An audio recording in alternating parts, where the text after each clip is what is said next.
Now, the greatest radio shows of all time.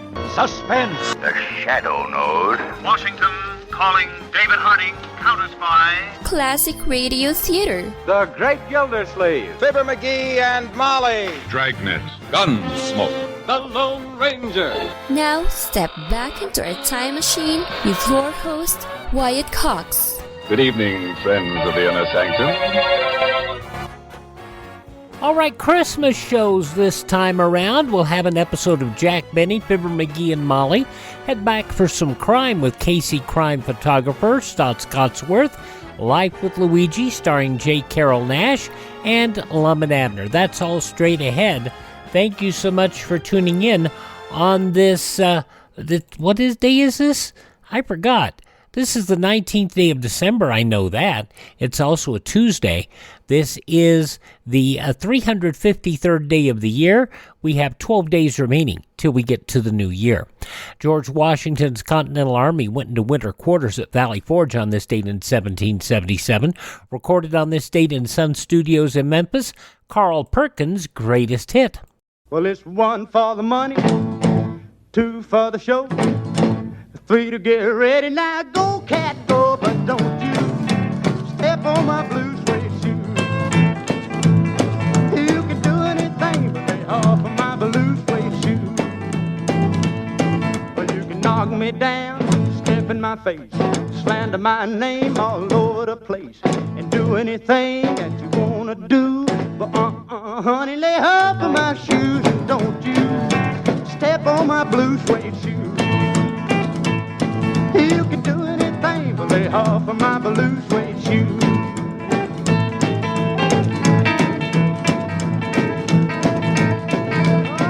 Oh, let's go, cat.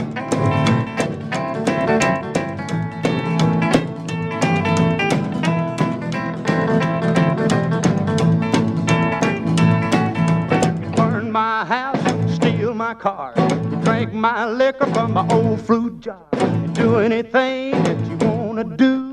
But honey, lay off of them shoes, and don't you step on my blue suede shoe. You can do anything but lay off of my blue suede shoe. It was released on the first day of January of 1956. It reached number 1 on Billboard's magazine's country music charts, the only number 1 success it had. Number 2 on Billboard's bestsellers popular music charts. On March 17th, 56, Perkins became the first country artist to reach number 3 on the Rhythm and Blues chart. And that night, March 17th, 1956, Perkins performed the song on ABC-TV's Ozark Jubilee, his television debut. On this date in 1958, the first radio broadcast from space transmitted to Earth when President Eisenhower's Christmas message went out via short wave. This is the President of the United States speaking. Through the marvels of scientific advance, my voice is coming to you from a satellite circling in outer space. Through this unique means, I convey to you and to all mankind America's wish for peace on earth and goodwill toward men everywhere. After just 12 days in space, the satellite's batteries ran out, and in January of 1959, the satellite burned upon re-entering Earth's atmosphere. 1972, the last manned lunar flight, Apollo 17, crewed by Eugene Cernan, Ron Evans, and Harrison Schmitt, returned to Earth. It was on this date, in 1974, the Altair 8800 microcomputer kit went on sale. The kit price was $439. That would be over $1,900 today. Assembled, it would cost $621. Today, $2,735. It was on this date in 1974, Nelson Rockefeller would be sworn in as the 41st Vice President of the U.S. under President Gerald Ford. Would you raise your right hand and repeat after me? I, Nelson Aldrich Rockefeller, I, Nelson Aldrich Rockefeller, do solemnly swear do solemnly swear that I will support and defend that I will support and defend the Constitution of the United the States Constitution of the United States against all enemies, foreign and domestic, against all enemies, foreign and domestic, that I will bear true faith and allegiance to the same, that I will bear President Ford, Vice President Rockefeller, the first time we had a president and vice president, neither one, who were elected to either office. In 1984, the Sino-British Joint Declaration stating that People's Republic of China would resume the exercise of sovereignty over Hong Kong and the UK would restore Hong Kong to China from July 1st, 1977. That was signed in Beijing by Deng Xiaoping and Margaret Thatcher. The agreement fully meets the political requirements of Britain and China, as well as the interests of the Hong Kong people. It provides the framework in which, as a special administrative region of the People's Republic of China, Hong Kong will maintain its economic system and way of life for 50 years after the 1st of July, 1997. And with that, Hong Kong would become part of China, and there has been political turmoil there ever since it became once again under the reign of China. 1985, Secretary of State George Shultz, in an unprecedented challenge to President Reagan, said he would resign in protest if he were ordered to take a lie detector test under the administration's new anti-espionage program. The minute in this government I am told that I'm not trusted is the day that I leave. The purpose of the program was to provide spot checks on the loyalty of an estimated 10,000 government workers and contractors who already have or wanted to get high-level security clearances. Cabinet officers specifically included, and Schultz did not resign. Lawn darts banned from sale on this date in 1988 by the Consumer Product Safety Commission because kids used them stupidly and parents weren't paying attention. I guess it goes back to 88 where parents quit being parents, huh? The film Titanic released in 1997. In 1998, House of Representatives forwarded Articles 1 and 3 of impeachment against President Clinton to the Senate, and of course, he was not impeached. He was not convicted. In 2001, the fire at the World Trade Center, as a result of the September 11 attacks, finally extinguished after 3 months on this date in 2001. Passing away on this date in history, actor Marcello Mastroianni, actress Hope Lang, and from Chitty Chitty Bang Bang, Sally Ann Howes. Birthdays on this date includes actor Ralph Richardson, Leonid Brezhnev, the Soviet Union head, also French singer, actress Edith Piaf, talk show host David Susskind, country's Little Jimmy Dickens, actress Cicely Tyson, Maurice White of Earth, Wind and Fire, Mean Gene Okerlund of the WWE and WCW, and from Vegas, Robert Urich. Venus Flytrap from WKRP in Cincinnati, Tim Reed. It's his birthday. He turned 79 today. For a country singer, Janie Fricke is 76. From Flashdance, Jennifer Beals is 60. Illusionist Chris Angel, 56. The original Buffy the Vampire Slayer, Buffy the Vampire Slayer in the movies, Christy Swanson, 54, Alyssa Milano, 51, and Jake Gyllenhaal is 43.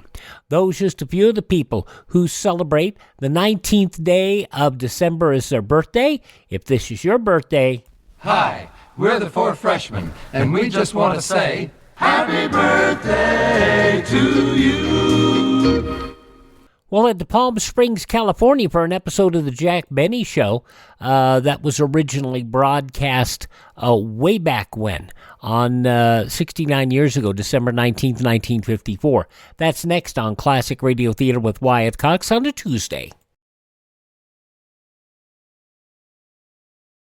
Instead of going down, the annual rate of polio cases in this country is going up.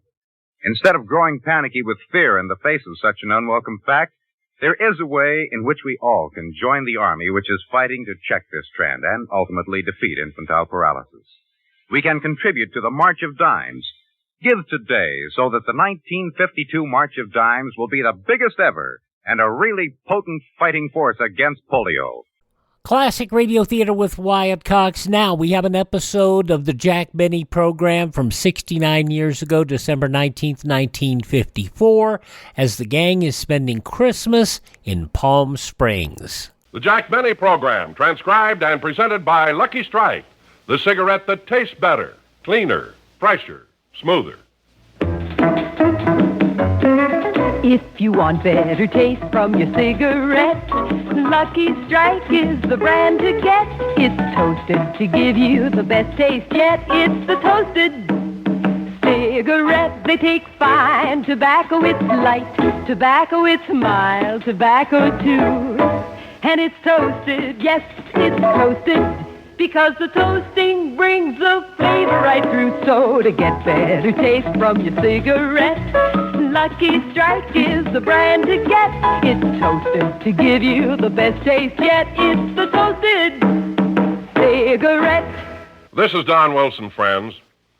I guess you all have heard of Bill Coram, the famous sports columnist, who's also president of Churchill Downs in Louisville, Kentucky. Well, he's one of the many millions of people who smoke Luckies, and this is what he says about them. I smoke Luckies because they give me the enjoyment I like, and they taste better than any other cigarette to me. Now, Bill Coram's reason for smoking Lucky Strike is the same one most Lucky smokers give: better taste. What makes a Lucky taste better? It's toasted to taste better. Now, Lucky's better taste begins with fine tobacco. LSMFT, Lucky Strike means fine tobacco. And then that tobacco is toasted. It's toasted. The famous Lucky Strike process brings Lucky's fine tobacco to its peak of flavor, tones up this naturally mild, good-tasting tobacco to make it taste even better, cleaner, fresher, smoother. That's why at Christmas time in particular, so many people give and get cartons of Luckies. A brightly decorated carton of Lucky Strike says, "Merry Christmas and happy smoking 200 times." Remember cartons of Luckies, so nice to give, so wonderful to get.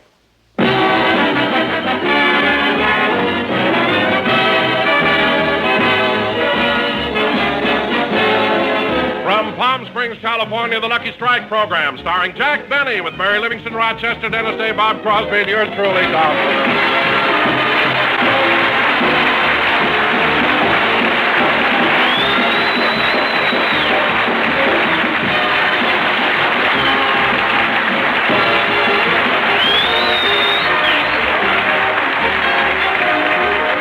Ladies and gentlemen, as always at the height of the tourist season here, Palm Springs is just full of celebrities.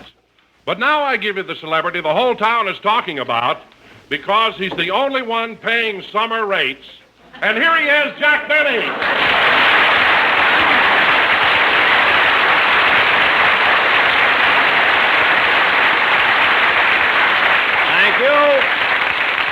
Thank you. Hello again. This is Jack Benny talking. And, Don, I don't care if the whole town is talking about me because in Palm Springs, talk is the only thing that's cheap. Believe me. Huh? Yeah, I know what you mean, Jack, but I've worked out a pretty good deal where I'm staying. Where, at the Biltmore? Yeah, I get 50% off of my bill, and in return I put in 3 hours a day as a lifeguard. And yesterday I... Wait a minute, Don. Wait a minute.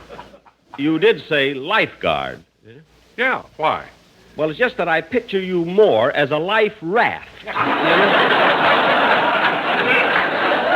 a pontoon and back there. Well, you can joke all you want, but yesterday a man called for help, and I dived into the pool and saved him. Really, Don? Yes, sir.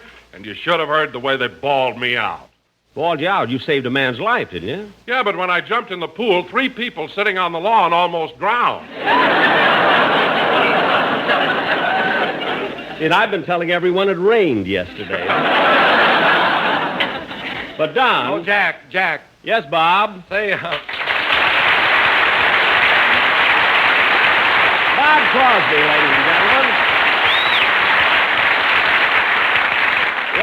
What is it, Bob? Well, before we go any farther with the show, I'd like to take a roll call of the orchestra.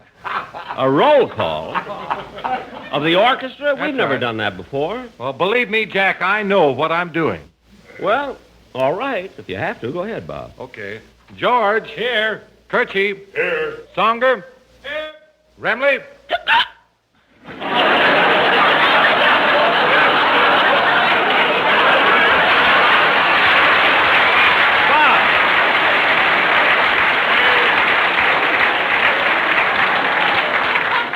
Bob, I want to ask you, Bob, why do you have to go through this roll call? Oh, I always do when we're out of town. But why? Why? Oh, I have to. I'm responsible to their Los Angeles parole board. Oh, I see. Well, don't let me stand in the way of the law. Hardy. Here. Tackleberry. Wait a minute. Tackleberry's one of my writers. He's on parole, too. That's right. He keeps talking about the pen. I thought he meant paper mate. Well,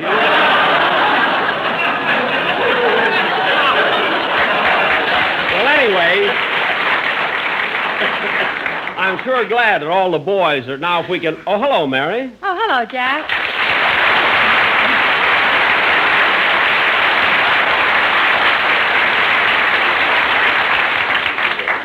I'm sorry I'm late, Jack, but I was taking a golf lesson at Tamarisk, and I just didn't notice the time. That's all right, Mary. So Ellsworth Vines gave you another lesson, eh? No, I switched to one of the other fellas. What was wrong? I find out he's married. Well, look, Mary, you don't have to make any dates here in Palm Springs. If you want to go out with someone, I'm here. Oh, no, Jack, not with you. What? Your idea of an exciting time here is to walk down Palm Canyon Drive and watch people put nickels in the parking meters. Yeah. Saturday was a dilly. $163.45. Let's get on with the show, because tonight we're... Uh-oh. What's the matter? Here comes Dennis. Well, what about it? You know, Mary, every time that kid opens his mouth, he says something silly, and I'm aggravated for the rest of the week. But this time, he's not getting away with it. I'm ready for him. Well, hello, everybody. Hello, Dad.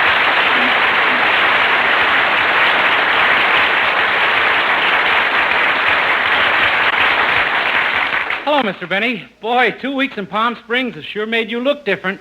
See, Mary, he's starting already. I'm sorry I haven't been able to see more of you up here, but I've been very busy. Busy, huh? What have you been doing? Oh, swimming a little every day, getting lots of sleep, eating good food, and catching up on my reading. You're reading, huh? Yeah, it's nice and quiet up here, and I can concentrate. Hamlet requires a lot of attention. Hamlet, huh? I consider it to be Shakespeare's finest work, although I'd be the first to admit there are great qualities in Macbeth, Julius Caesar, and Othello. But to my way of thinking, Hamlet offers more scope and penetrates with a deeper insight into human nature. That's enough, Dennis. I won't listen to that kind of talk. But, Jack! I don't care. I'm on a vacation. I'm not going to let him aggravate me. But, Jack, he hasn't said anything silly. I know, and he's doing it on purpose.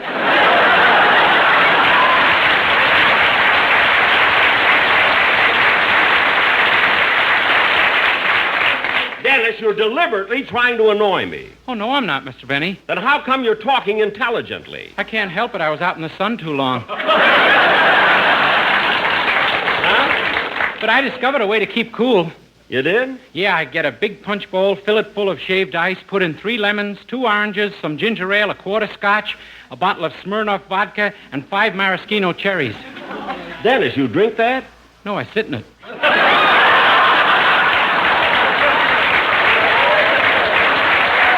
My boy. And Dennis, now that you're back to normal again, do me a favor. Just go over in the corner and don't bother me. Okay. Do you mind if I read Hamlet? Read. What a crazy kid. Well, Jack, you won't have to put up with him much longer. Tomorrow we'll all be on our way back to Los Angeles. I know, and I've got a big surprise for everyone. Since you're all leaving tomorrow and I'm going to be staying down here till after Christmas, I want you all to come to my place tonight for our annual Christmas party. Oh, that's wonderful, Jack. Everybody's invited. And Bob, make sure to bring the orchestra boys. The orchestra boys? Yeah. But tell them when we serve dinner to just casually walk into the dining room. Not to line up and march. Okay, Jack, I'll tell them. But, gee, you better serve them the food right away or they'll start banging their cups on the table. I'll serve them. And listen, kids, I got a nice big house that I rented. There's plenty of room. We'll have a tree, exchange gifts, and have a lot of fun. Don, you take over the show, will you? I'm going to leave right now and help Rochester get things ready. All right, Jack, shall we do the commercial now? Yes, Don, that'll be fine. What have the Sportsman Quartet prepared? Oh, something very appropriate for this time of year. It's called Winter Wonderland. Winter Wonderland? Mm-hmm. Well, that song is all about snow and sleigh bells. That doesn't fit Palm Springs. Don't worry about it, Jack. We've got it fixed all right. Okay, go ahead. See you later, kids. All right, fellas, take it.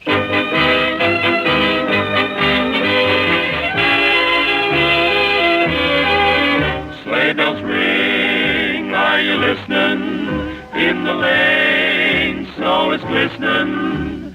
A beautiful sight, we're happy tonight, walking in a winter wonderland. Gone away is the bluebird, here to stay is a new bird. He sings a love song as we go along, walking in a winter wonderland. In the meadow we can build a snowman, then pretend that he is Parson Brown. He'll say, are you married? You'll say, no, man. But you can do the job when you're in town. Later on we'll conspire as we dream by the fire to face unafraid the plans that we made, walking in a winter wonderland. Coyote Town, are you listening? See that owl, eyes are glistening. The desert at night is a beautiful sight. Palm Springs is a winter wonderland. In the sun, one relaxes. Oh, what fun, forgetting taxes. If you can afford your room and your board, Palm Springs is a winter wonderland. Santa rides the desert and he's singing, Merry Christmas, yippee-oh-ki-yay. In his bag for Benny he is bringing some shampoo and a curly new toupee. Though you roast and you swelter, still we boast you need shelter. 'Cause take it from me, along about 3, Palm Springs is a winter wonderland. Lucky strikes give you pleasure. Lucky strikes you will treasure. Yes, luckies are great when you celebrate Christmas in a winter wonderland. Better taste is the reason Lucky strikes are so pleasing. Yes, Lucky's the one to pop in the sun. Christmas in a winter wonderland. Lucky Strikes are made of fine tobacco. Luckies are as smooth as smoke, here's why. Cellophane protects each separate pack, so they're always fresh and they are never dry. It's the brand you will see more by the pool at the Biltmore. Wherever you go, it's Lucky's you know. They're pumping in a winter wonderland. Lucky's are everybody's favorite brand. Pumping in a winter wonderland. Lucky's are everybody's favorite brand.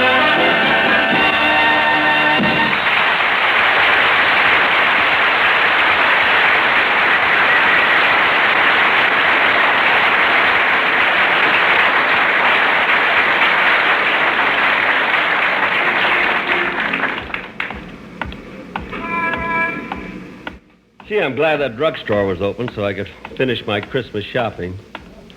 Gee, I get Christmas presents from everywhere. CBS, Lucky Strike, even my hometown, Waukegan. I wonder what Waukegan will do for me this Christmas.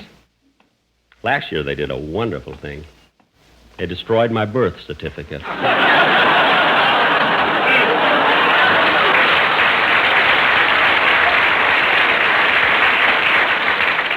Now no one will ever know. Jingle bells, jingle all the way. Santa needs a nickel here if he wants to park his sleigh. Yum bum bum da dum dum dum. Oh, pardon me, sir. That's quite all, Mr. Benny. Why, Mr. Kidso.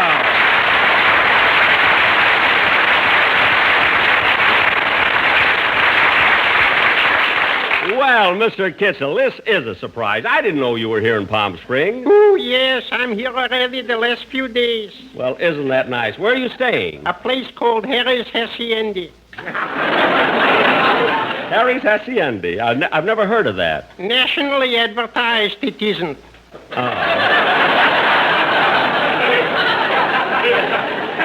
Well, if it isn't much of a place, I mean, why do you stay there? Where else for $7 a day can you get room, board, and a desk full of picture postcards from the El Mirador? I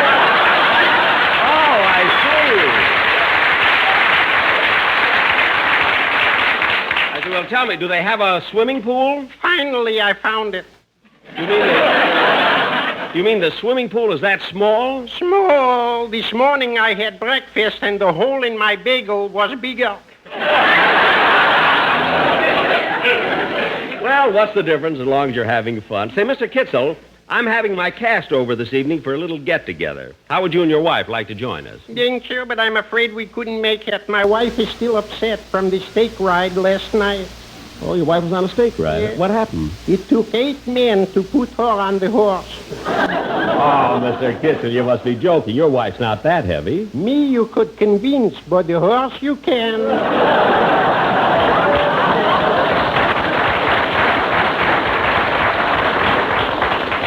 You mean... The next time that horse runs, it'll be from a bottle of glue.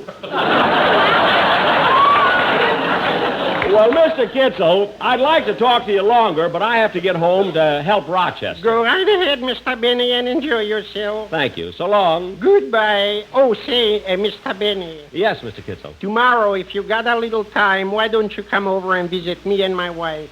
Well, I'll be glad to. How do I get to Harry's Hacienda? From here, you go straight down Palm Canyon Drive for 5 blocks till you come to the Park Lane Hotel. Uh-huh. Then you turn left and follow that sign that says to Harry's Hacienda for 2 miles. 2 miles? But look, that'll take me way up in the mountains. That's right. Harry is a goat.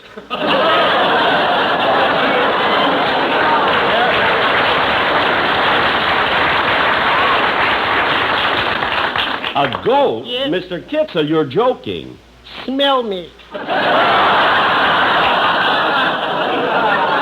What? Goodbye, Mr. Benny. Goodbye, Mr. Kitzel, and Merry Christmas. And a happy Yule to you all.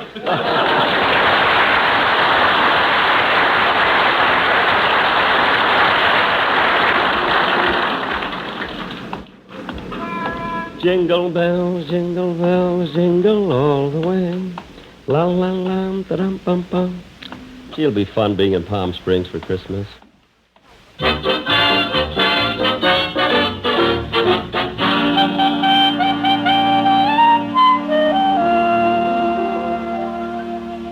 Rochester, hand me some more tinsel for the tree, will you?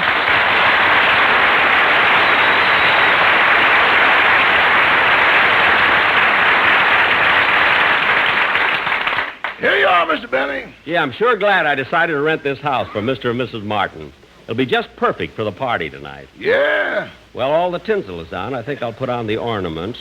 I'll put this nice red one up. Ouch! See, I'll put the blue one over here, and then... Ouch! And I'll put the green one up on top. There. Ouch! Oh, darn it. Boss, I told you to get a Christmas tree instead of this cactus plant.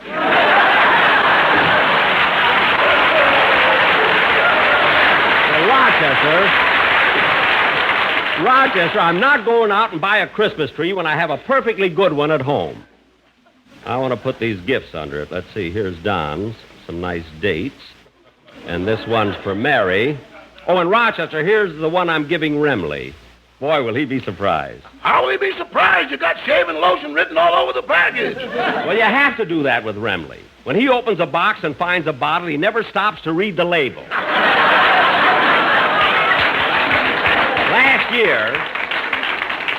Last year, I gave him a miniature ship and a bottle. The mask stuck out of his mouth for 3 months. Every time I asked him something, he had to answer me through the crow's nest. Believe me, I know what I'm doing. Oh, Rock, that must be the gang. You let him in, and I'll go out in the kitchen and get the hors d'oeuvres. Okay. Well, hello, Come in, everybody. Mr. Benny's in the kitchen. He'll be right out. Make yourselves at home. Hey, Jack's got a nice place here. Ah, but it's so cluttered up. Rochester, help me clean it up. I'll throw some of this stuff out. Not that, not that. That's the Christmas tree. Christmas tree? Hey, that's nothing but an old cactus plant. Oh, we would have had a tumbleweed, but the wind was blowing and we lost it coming through Indio.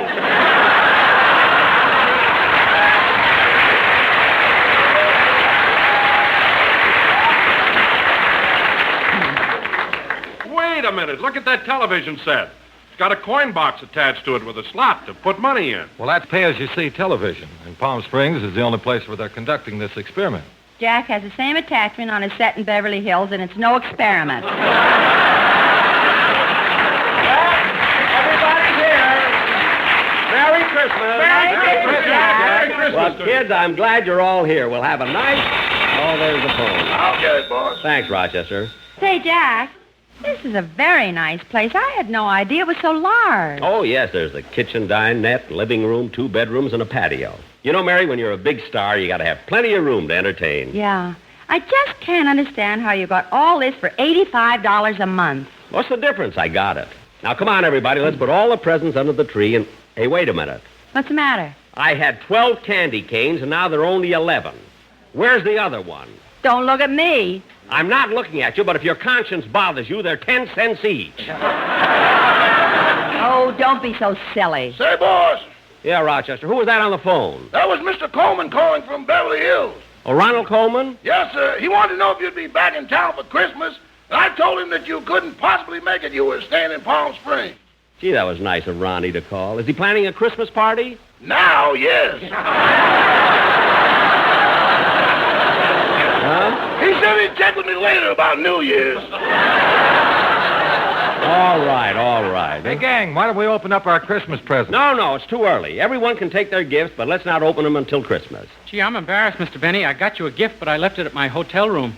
Oh, that's all right, Dennis. You didn't have to bother getting me anything anyway. Well, truthfully, I didn't know what to get you. You have practically everything, but I went all over Palm Springs and I finally found something. Really? What'd you get me, Dennis? A Gila monster.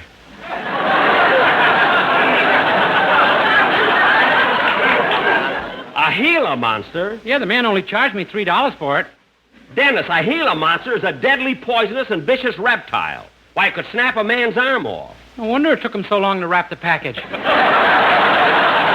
Dennis, if that poisonous thing is in your room, you better call your hotel right now and warn them. Yeah, I guess I better. Hey, come on, kids. Let's have some fun. Let's get this party rolling. Yeah, let's play some games. Okay, but first I want to show you something, Mary. Me? Yeah, come on out in the hall for a second. All right. Well, here we are. Look up, Mary. Why, Jack, it's mistletoe. That's right. And that means that I get to kiss you. Oh, Jack. Now, come on, Mary. Give me a kiss. Now, pucker up. All right. There. I knew it. You ate the candy cane. I knew it.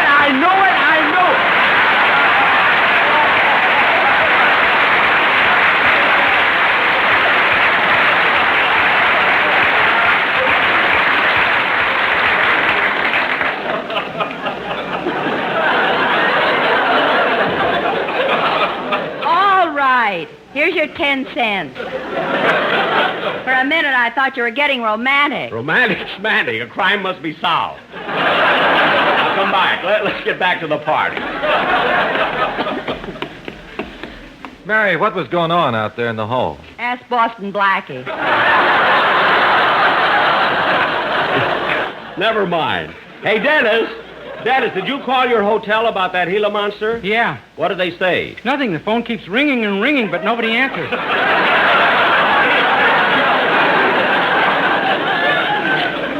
What? Do you mind if I stay here tonight? Now, come on, let's get things started here. Let's all sing Jingle Bells. Yeah, let's all sing, huh? What's that noise? Remley wants to go home. Remley, put down that hacksaw and use the door. What a gang. Now, come on, kids, let's sing Jingle Bells. Jingle bells, jingle all the way. Oh, what fun it is to ride in a one-horse open sleigh. Hey, quiet now! Hold it! What's going on here? Hold it, kids. It's the owner. What's the matter, Mr. Martin? I'll tell you what's the matter. I'm not going to stand for noisy parties like this going on in my house.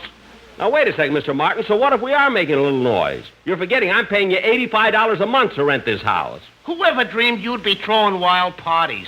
When you came to me, you looked like a nice, quiet old man. But look, now I find out you're a Hollywood playboy. Look, Mr. Martin. And what are those convicts doing here? Those are my musicians. Fellas, this is a party. Stop making those license plates.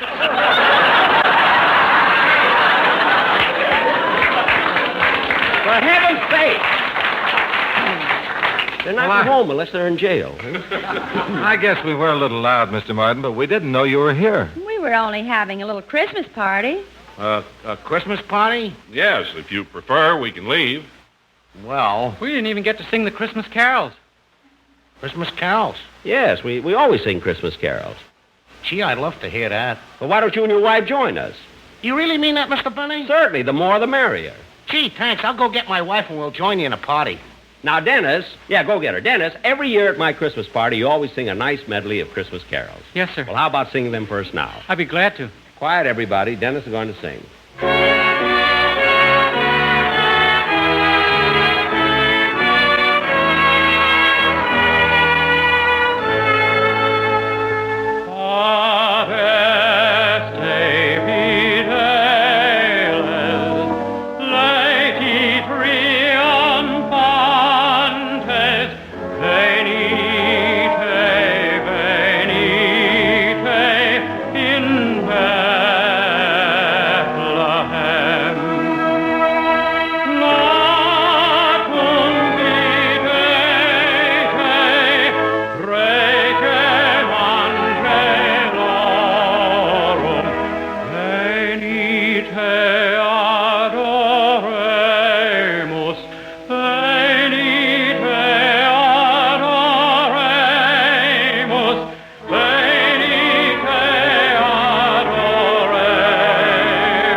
Ladies and gentlemen, on behalf of my sponsor and my entire staff, I want to wish you all a very Merry Christmas.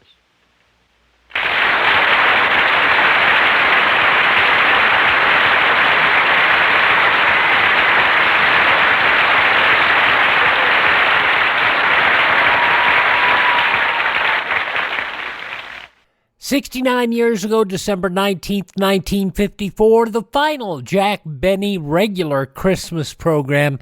They would do a special in 1956. Alrighty, now let's go back 79 years to December 19th, 1944. Head to Wistful Vista, see what's going on in the household of Fibber McGee and Molly. We'll do that in just a moment. Our country was founded by men who had faith in God and who were willing to endure hardship and sacrifice for the sake of that faith. In these troubled times, there is need to support a way of life based on the enduring principles of religion, which knit the family together, make for good citizenship, and build the character of the children. The religious institutions in your community need your interest and support, so take an active part in religious affairs. Your pastor, rabbi, or priest will give you invaluable family counsel and aid if you're a newcomer to the community. To face the problems of the future, America must be morally strong, and that moral strength comes through worship and faith. Go to church this week and take someone with you. You know, I wanted to mention it was nice to hear Mel Blanc not being made totally crazy in that episode of the Jack Benny Show. He still got a little craziness there. Let's go back, though, all the way to December 19th, 1944, 79 years ago. Jim and Mary Jordan as Fibber McGee and Molly. Fibber, well, Jim Jordan jumps the gun here. 10 seconds? Oh, we got lots of... Ooh! The Johnson Wax Program with Fibber McGee and Molly.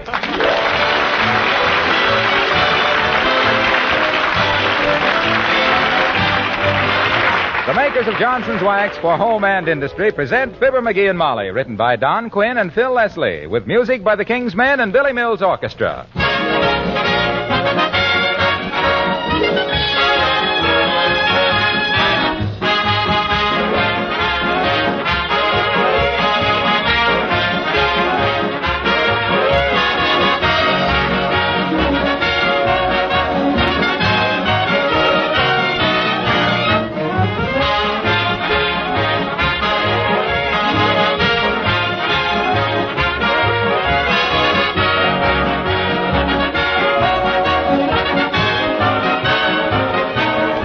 The holiday season is a time when you want your home as bright and cheerful as you can make it.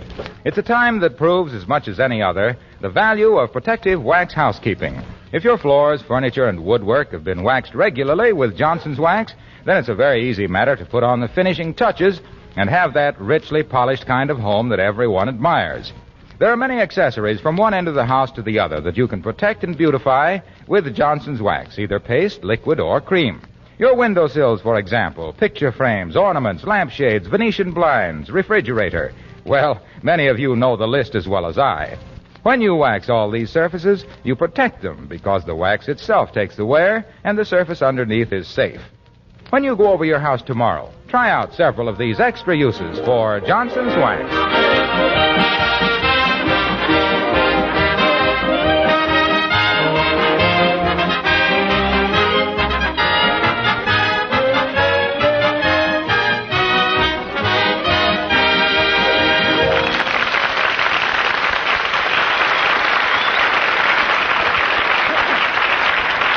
3 of the most curious things in the world are the gyroscope, the pyramids, and the Squire of 79 Wistful Vista. And if you don't think he's curious, get a load of him sneaking a peek into the hall closet as we join Fibber McGee and Molly.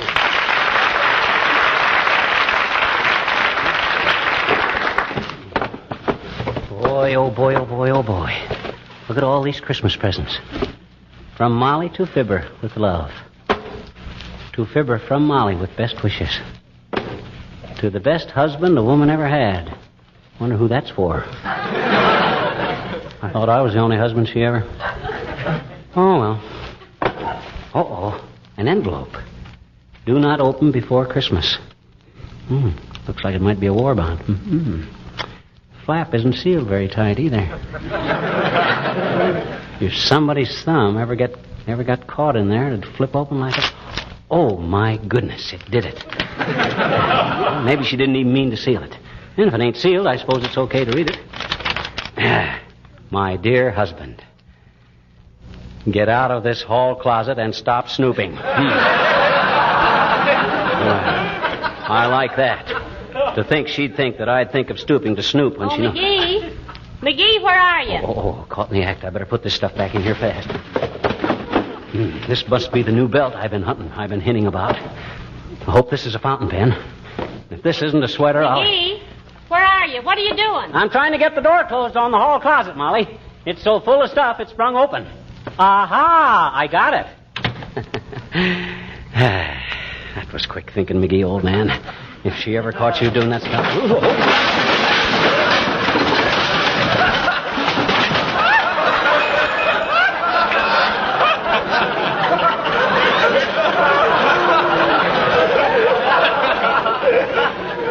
Well, Dad, read it. I got to straighten out that closet right after Christmas. McGee, what goes on here? I told you to stay away from that hall closet. You're much too snoopy. Why, Molly, do you mean to stand there in one of the best-looking house dresses I ever saw and accuse your own husband by marriage of snooping? Dearie, you can pump up more phony indignation than Donald Duck. Now get all that stuff put back in the closet. No, you better let me do it. Something in there you don't want me to see, baby? Well, if there was and I didn't and you already had, what's the difference? I didn't unwrap a thing. I never even shook anything. Only thing that even aroused my curiosity is that big white package with the blue ribbon on it. I don't remember any big white package with any blue ribbon. McGee, stop peering over my shoulder. Go read the paper. Okay, but gee whiz, why can't... Oh, hello, Alice. Hello, Mrs. McGee. Hiya, Mr. McGee. Hi, Alice. Hey, what'd you do to your hair? Well, she's just wearing it differently, McGee. Himself here's getting very observant with Christmas coming on, Alice. Ordinarily, you could wear your scalp full of neon lights and he'd never notice it. You like my hair with the buns over the ears, Mr. McGee? Yes, I do, kid. I like the buns over the ears much better than that old sweet roll on top. Or that apple strudel you used to have falling down in back. My hairdresser says they're wearing it this way in Paris now. It's a nice hairdo, Alice. What do they call it? Hair Hitler. because it's more trouble than it's worth. Yes, I think so, too. You got your Christmas counter crashing all done, Alice? Creepers, I thought I had, Mr. McGee, but now I'm as confused as a kangaroo at a pickpockets convention. Why, dear? Well, I had a terrific billfold for Harold, but I had to change the tag to Ronnie because I'm giving Ronnie's cufflinks to Rick to take the place of Rick's cigarette lighter because I quick had to give the lighter to Jimmy when he showed up here last night with a simply super pair of earrings for me. That is a little complicated, isn't it? That's like the year when McGee gave me nothing but napkins and handkerchiefs, pillowcases, and tablecloths for Christmas. He took the laundry list downtown instead of the shopping list.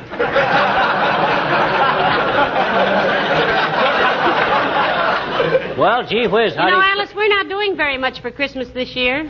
The Treasury Department had beat Santa Claus down the chimney. Well, I told all the boys not to spend their money foolishly on things for me this year. I told them all to take whatever money they intended to spend on me and put it in war bonds. Good for you, Alice. Use the boys' dough to back up the doughboys. Certainly. Anyway, I just assume they gave me war bonds as anything else. Well, I've got to get back to the post office. Goodbye.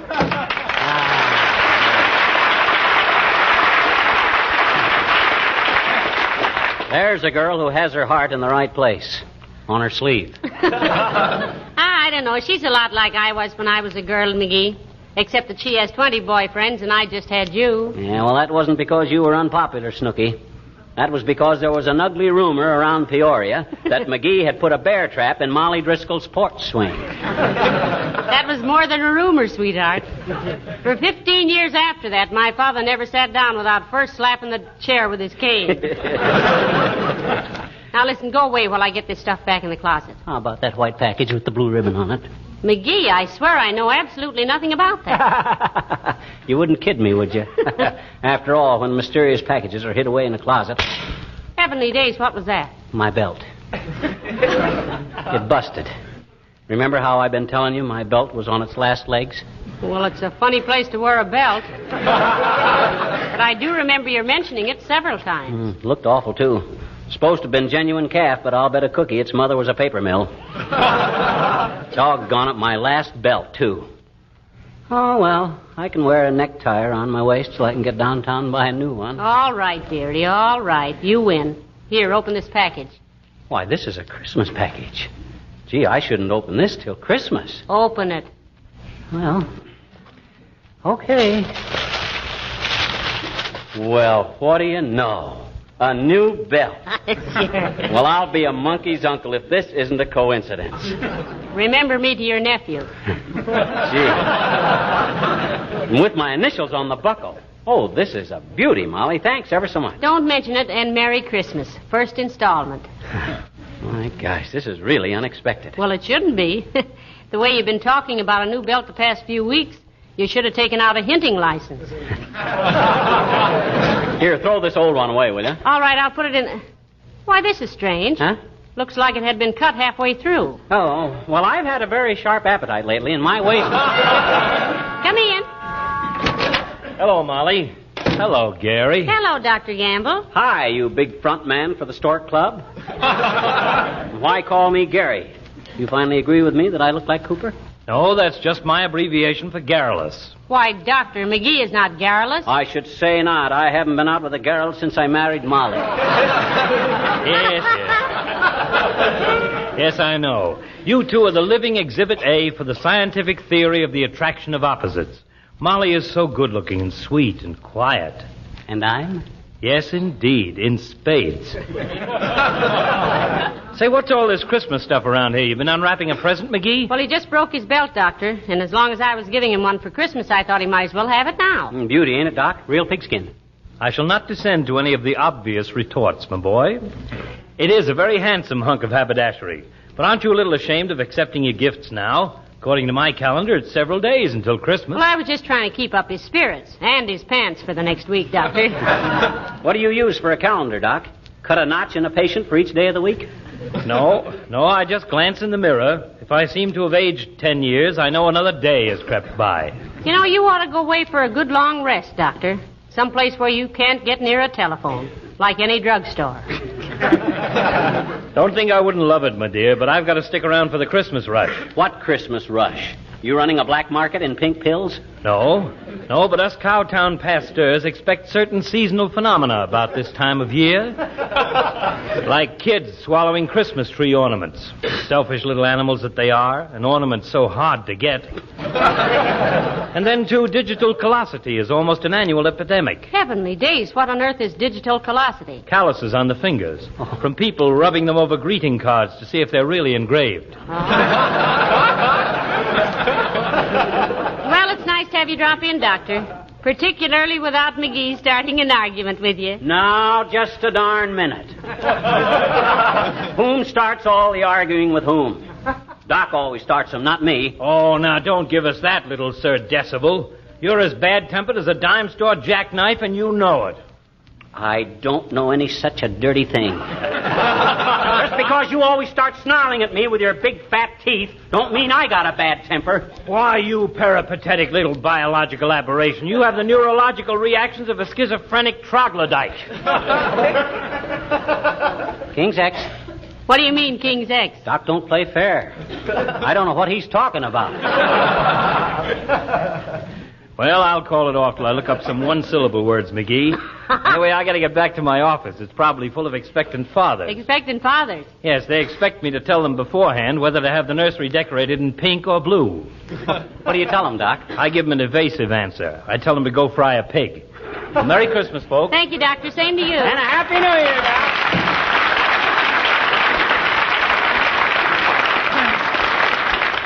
Isn't he a sweet old character? Yeah, great guy. It was a great loss to medicine when he started studying it.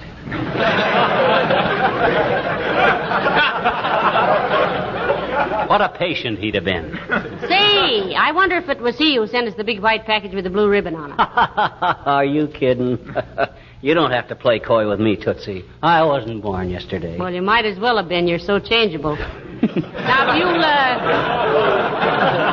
McGee, if you'll go away someplace while I straighten up this closet. I'll run over to Kramer's drugstore. I gotta buy a new fountain pen. Oh, no, McGee. Don't do that. Huh? Why not? Well, I was... Well, why do you need a new fountain pen just this minute? Can't you use your old one? My old one? I only got one. Well, I meant... Well, what's the matter with it? Well, the point is pigeon-toed. Writes 2 lines instead of 1. But maybe you'll get... When I registered with it at a hotel last summer, the clerk looks at my signature and says, "You gentlemen want twin beds?" You go ahead and fix the closet, kiddo. I'll run over to Kramer's and get a Oh, pound. dear. You win again, McGee. Here, open this package. What do you mean? Go ahead, open it.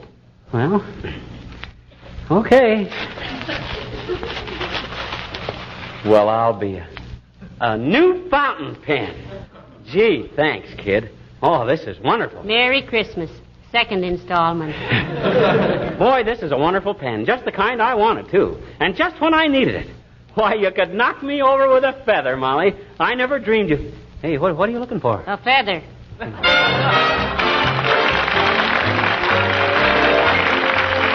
Mills and the orchestra and Jingle Bell.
Don't bother me, McGee. I've almost got this closet straightened up again. How about that big white package with the blue ribbon on it? Does it gurgle or rattle or squeak or anything? Well, I haven't touched it. Somebody around here's got to keep his curiosity under control. And as long as there's only 2 of us, it looks like I'm elected. Hey, this is a wonderful pen you gave me, Molly. You like it, dearie? It's marvelous. Only one thing wrong with it that I can see. My goodness, what's that? I just worked a crossword puzzle with it, and it don't spell very good. That isn't the pen, that's the ink. Oh. Well, I'm really quite gruntled with it. You mean disgruntled? No, I'm very happy. It's the finest pen I... Hello, friends. Hello there, Mr. Wilcox. Hi, waxy old man. How do you like the new belt Molly gave me for Christmas? Say, it's beautiful. But aren't you folks a little previous with your Christmas presents? Well, he was getting so snoopy, Mr. Wilcox, I just had to give him a belt one way or another. So I took the easy way. Look, she gave me a fountain pen, too. Ain't that a darb? Writes 10,000 words without filling. Don't know how many he'll write when I fill it.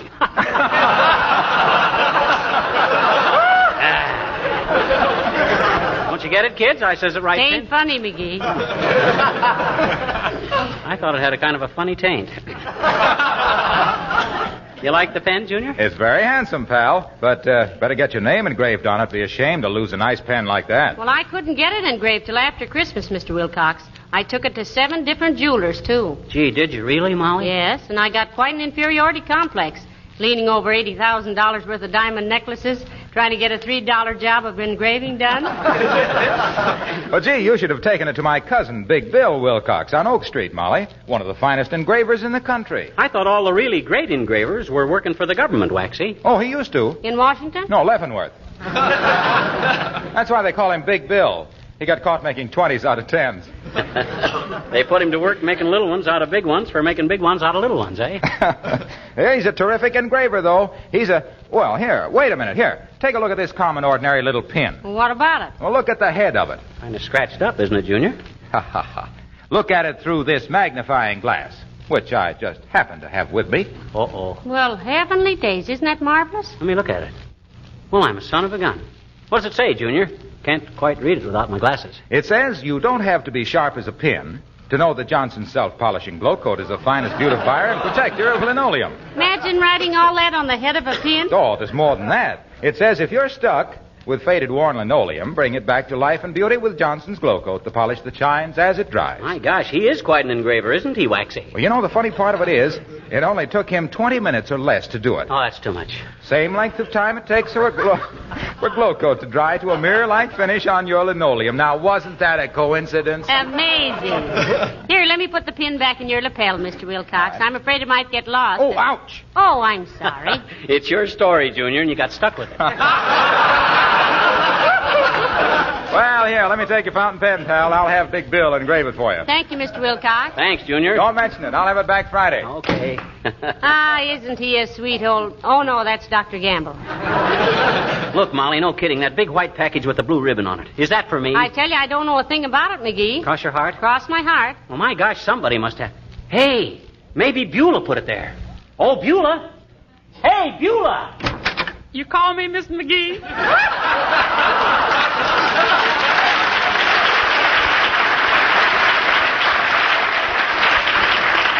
Why should I? You never call me Beulah. Mr. McGee wanted to know about this big white package with a blue ribbon on it, Beulah. Did you put it in the closet here, Beulah? No, sir. That package is a complete stranger to me. Well, that's strange. Oh, well, we'll find out when we open it at Christmas time. Have you got all your shopping done, Beulah? Yes, ma'am, practically. All I got left to get stuff for is Papa and Ira. Ira? Who's Ira? He's my one and only, sir.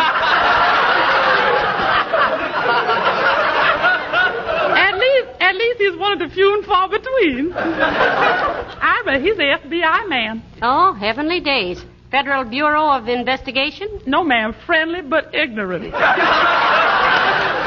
What does he do, Beulah? He's the insurance man, sir. Mm-hmm. Yeah, he specializes in life insurance with double indignity.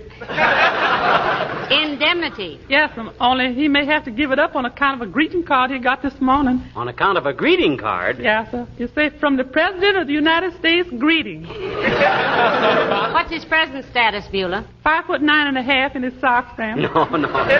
No, how's he classified now? I classify him as ready and willing, sir. So he's suffering with flat feet and astigmatism. Tism? Oh, yes, tis, ma'am. He's so short-sighted he don't know his best friend across a taffy pull. Well, they don't pull taffy in the Army anyway, Beulah. He'll be okay if he can see well enough to pull a sergeant's leg. Yes, that's what I mean.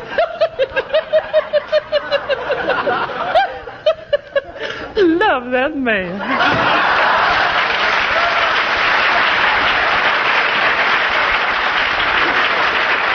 Hey, Molly, I think we ought to open up that package. I think it must have been delivered by mistake. Well, it might have been at that, McGee. There's no tag on it or anything. You think we ought to? Well, I don't know. Yes, I think we ought to. One side, baby. I'll soon solve this mystery. Well, if you really... Heavenly days, it's a beautiful negligee. A negligee? Oh, my gosh. What's the matter? Oh, gee whiz. Oh, my. That was my present for you, baby. I bought it a month ago and forgot all about it. If I ain't the dumbest bunny now, that ever... McGee, I think it's lovely and just what I wanted. It's the most... Oh, now, Hoon. Come in. Hi, mister. We're all ready. Ready? Who's all ready for what? Kenny and Johnny and Buddy and Reddy and me. Huh? We're all ready to sing. Come on in, kids. Well, folks, 3 years ago, Ken Darby of our King's Men wrote for our Christmas show an original musical setting for the poem, "'Twas the Night Before Christmas." Everyone seemed to like it so well that we've been asked to do it every Christmas since. And we're glad to do it again tonight. Okay, Mr. McGee. Go on. Sit down now. Okay. You and Miss McGee sit in a circle. You sit at the piano, Kenny. Ready, everybody? A 1 and a 2 and a 3.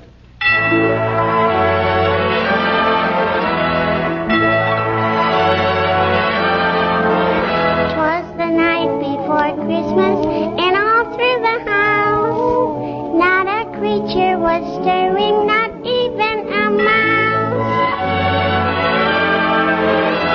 The stockings were hung by the chimney with care, in hope that St. Nicholas soon would be there.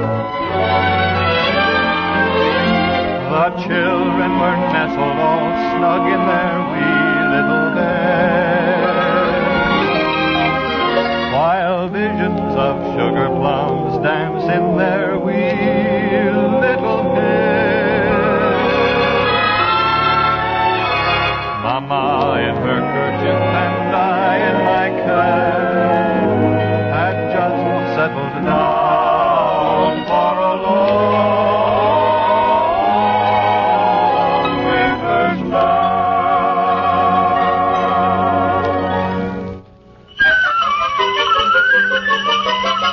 along there arose such a clatter. I sprang from my bed to see what was the matter.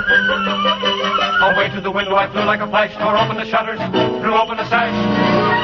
Then, what to my wondering I should appear but a miniature sleigh and a tiny reindeer. With a little old driver so lively and quick that I knew right away that it must be St. Nick. All bundled in fur from his head to his foot, old Santa was covered with ashes and soot. I drew in my head and was turning around when down the chimney he came with a bound.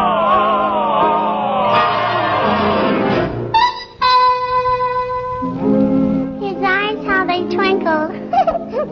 His dimples, how merry. His cheeks were like roses. His nose like a cherry. His droll little mouth was drawn up like a bow. The beard on his chin was as white as the snow. The stump of a little old pipe he held tight in his teeth, and the smoke went around and around and around his head like a wreath. He was so chubby and plump, a right jolly old elf. Then I laughed and I laughed and I laughed when I saw him in spite of myself.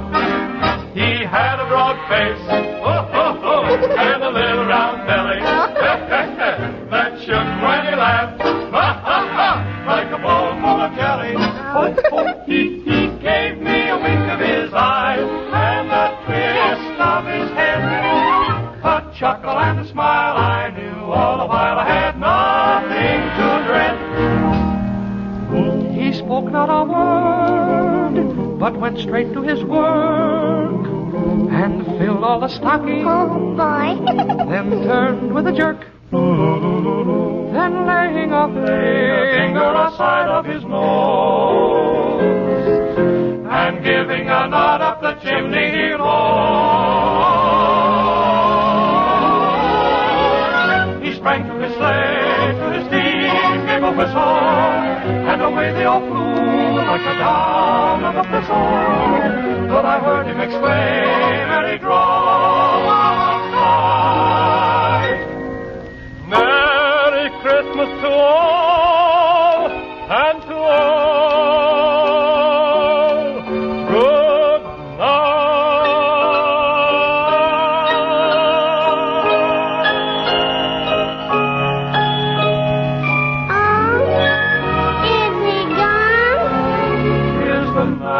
good Christmas and all through the house. Not a creature is stirring, not even a mouse.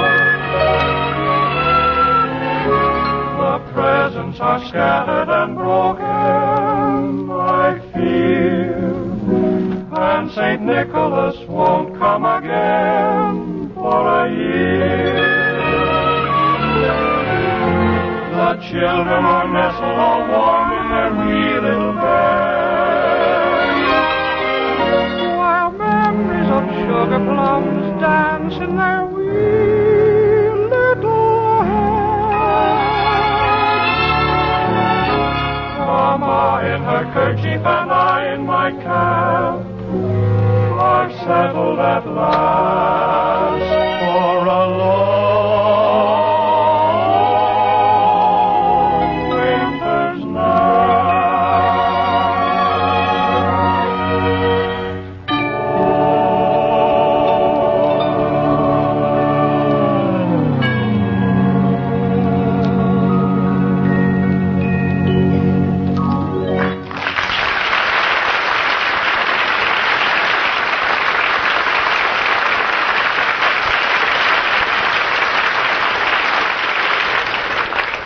Ladies and gentlemen, 2,000 years ago, a star shone over Bethlehem to light the way to peace and goodwill on earth.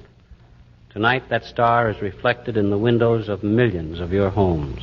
So our Christmas wish to all of you is that the men and women who have gone out to fulfill the promise of that symbol may soon return. Mission accomplished.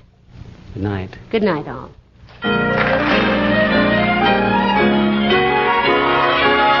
I heard him exclaim, and he drove out of sight.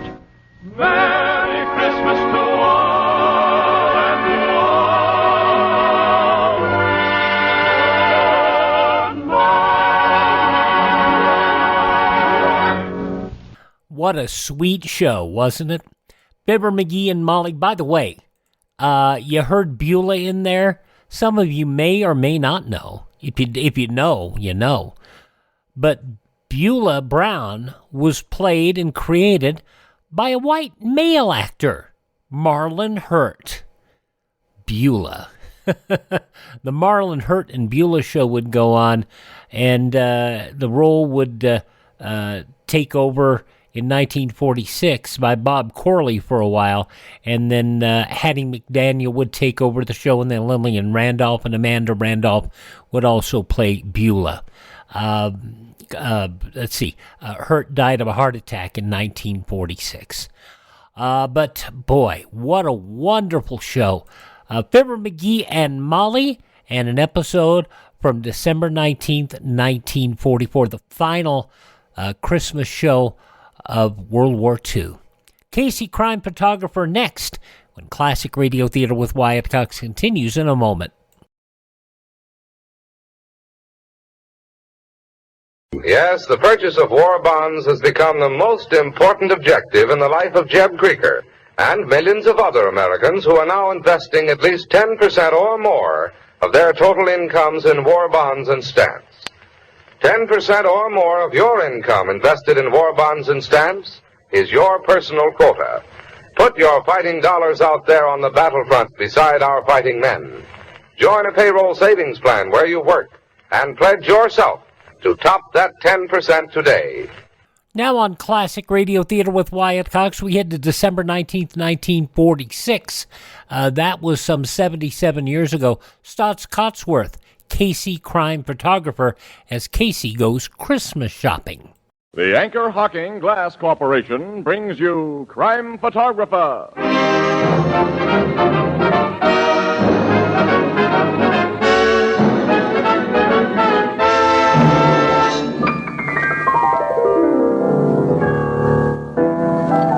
Ethelbert. Oh, hello, Casey. What's Tony Marvin worrying about over there? Why, he's writing a holiday poem, and he's stuck for something to rhyme with Christmas stocking. But, Ethelbert, are you kidding?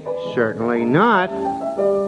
Oh, you mean Anchor Hocking. Oh, gee, fellas, that's wonderful. Anchor Hocking, a great name in glass.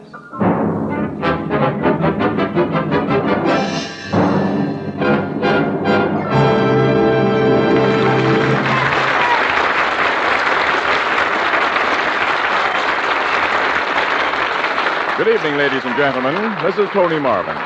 Every week at this time, the Anchor Hocking Glass Corporation of Lancaster, Ohio, and its more than 10,000 employees bring you another adventure of Casey, crime photographer, ace cameraman who covers the crime news of a great city.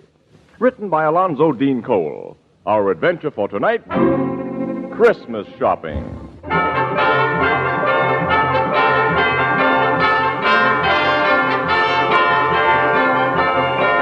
Late afternoon, a crowded aisle in one of our city's largest department stores. Making slow headway through the jostling shoppers are... Casey, I've never seen the store so crowded.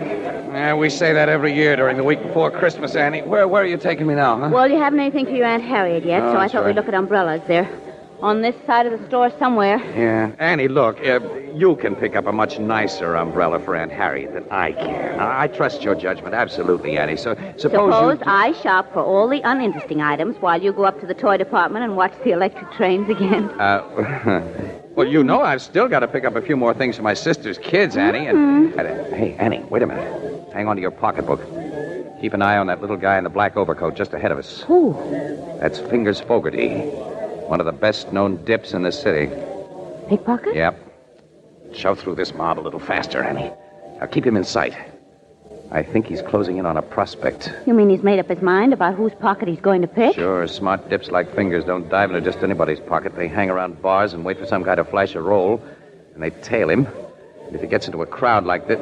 Look, Fogarty's doing his stuff now, Annie. No. Yeah. That big fat guy he just bumped into. Fingers took a wallet from his inside pocket. Well, I didn't see him. Neither did the fat guy. Fingers is a smooth worker. Come on. He'll feel very badly when we stop his special brand of Christmas shopping, but pocket picking is considered antisocial. I've got to get Mr. Fogarty. Well, he squeezed through the crowd. I can't see him anymore. Neither can I. Look, Casey, yell out for somebody to stop him. Well, I yell, stop thief. Well, you can't let him get away. He won't get away. Every cop in this precinct knows Fingers. He'll be picked up quick after a charge is brought against him. I'll help that guy who lost his wallet bring the charge. Yes, if you appear as a witness. I will. There's the fat man. Excuse me, mister. Something happened to you a minute ago that I don't think you know about. What do you mean? Your pocket was picked. My pocket? Yeah. A little guy bumped into you, and as he did, I saw his hand go into your inside pocket and come out with a wallet. Well, I happen to know who he is, and when you report your loss to the cops, I'll be glad. You're mistaken, mister. I didn't lose my wallet. Huh? I'm sure. I'm more sure. I tell you, I saw him. When a guy sees something that couldn't be seen, he's either goofy or drunk. On your way, fella. Well, I'll be... Good thing you didn't get your hands on Fingers, Fogarty. He could have this? plastered you with a nice suit for false arrest. And I know he took a wallet from that fat guy's pocket. I was watching every move that Fingers made. Well, I was watching him, too, and I didn't see him take anything, and that fat man says he didn't lose a wallet, so... Okay, I'm goofy or drunk. Well, maybe you only need glasses. Well, I do after this. Several glasses. Let's head for the Blue Note.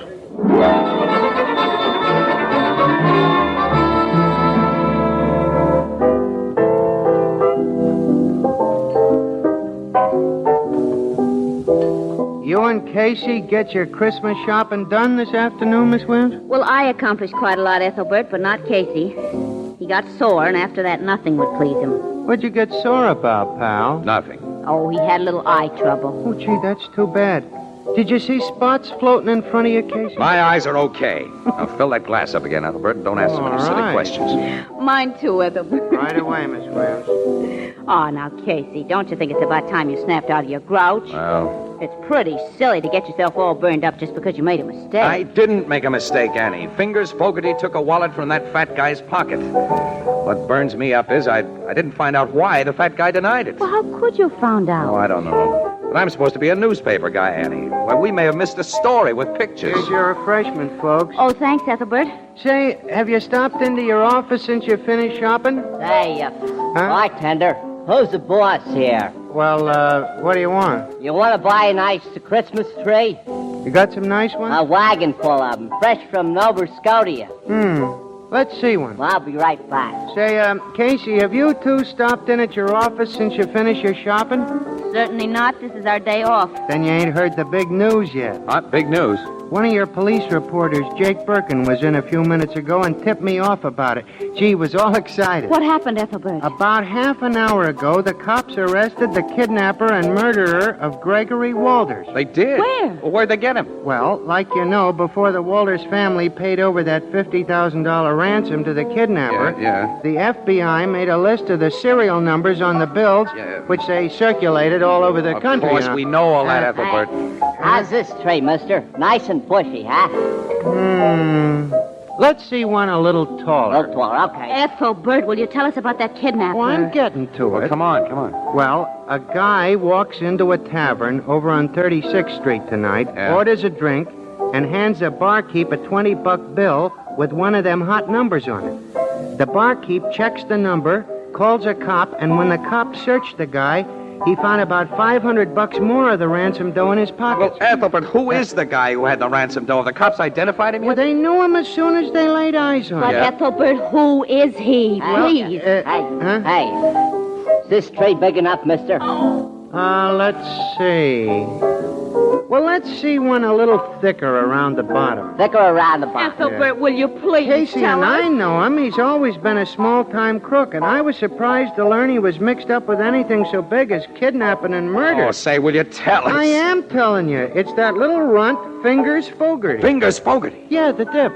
He had Walter's ransom dough on him? About $500, just like I said. Naturally, Fingers denies having anything to do with the kidnapping. He said he lifted the dough out of the pocket of a guy who was Christmas shopping in S.J. Franken's department store. Franken's? Around 4 o'clock this afternoon. Casey Franken. And that fat guy denied he's been robbed. Do you think he was the one? I can't see Fingers as a kidnapper. He's always been just a slimy little sneak thief. Hey, what's this about a fat guy, Casey? Annie, come on. We're going to tell Logan what happened in Frank's. Well, what did happen, Well, never Casey? mind. You'll hear it later, Ethelbert. So long. So long. Hey, is this one big enough for you, mister? I tell them two a whole complete news story in 2 short words, then they run off and leave me out on a limb. What limb? Too big? Oh, you? Ah. Oh, no, we've got to have a really big tree.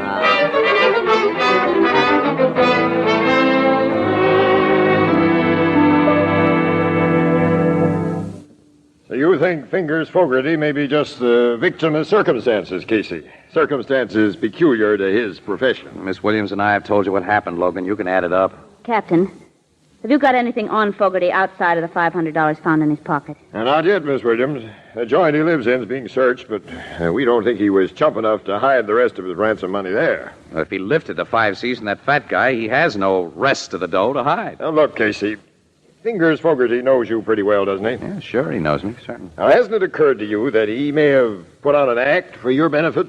I don't get you. Let's assume that Fingers is the real kidnapper. It's been over a year since the ransom money was paid. Fingers has been careful. He hasn't tried to pass any of the 50 grand because he knows it's red hot. But now he figures the heat has died down, so he sends up a trial balloon. How do you mean trial balloon? Well, he's got a record as a tip, Miss Williams. He figures if he gets caught passing that dough, we'll believe that he lifted the money from a guy's pocket. And to cinch it, he acts like he's lifting it from a guy's pocket while Casey is watching him. He picked you for his star witness, pal. Logan, hasn't it occurred to you that the fat guy might have been sending up that trial balloon? Huh? What do you mean? Assume the fat guy is the real kidnapper. And he wants to know how safe it is to pass those ransom bills. He knows that Fingers is a pickpocket. Well, he goes to one of the little runt's hangouts and flashes a roll in front of him. And then he leaves the joint, saunters into a crowded store where it'll be easy for Fingers to work, and Fingers does exactly what's expected of him. That's a reasonable theory, Captain. Sure. If Fingers gets caught passing that dough, the kidnapper learns about it from the papers and continues to let the money cool off. Also, Fingers has a long record. You cops won't believe anything he tells you. You'll tag him as the Walters kidnapper, which will leave the real one sitting pretty. The only thing the real kidnapper didn't figure was that someone might see Fingers take his wallet. Well, maybe you got something there, Casey. You and Miss Williams have never seen that fat guy before? No, but we'll know him if we see him again, though. Definitely. Your description might fit 1,000 guys in this town. I want you two to go up to the record room and look at some pictures we've got in the files. Oh, great. That'll only take us about 4 or 5 hours. Oh, Casey. And this was to have been our night off.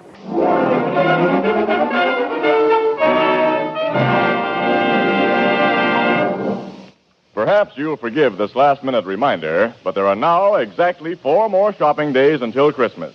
That means a very real problem to those of us who like to put things off, as who doesn't? Is there anyone you've overlooked? Anyone to whom you want to give something beautiful, practical, and inexpensive? Well, you'll find the answer in Fire King oven glass. Whether it's a single Fire King casserole or an entire set of Fire King oven glass, prices are unbelievably low. And it'll take a minimum of shopping time at your favorite chain, variety, hardware, or department store. So remember, with housekeeping a real problem in this post-war era, Fire King oven glass is a gift that makes it easier in so many ways, because Fire King makes foods go farther and enables you to turn leftovers into delicious main courses. Fire King oven glass is a product of Anchor Hocking. A great name in glass.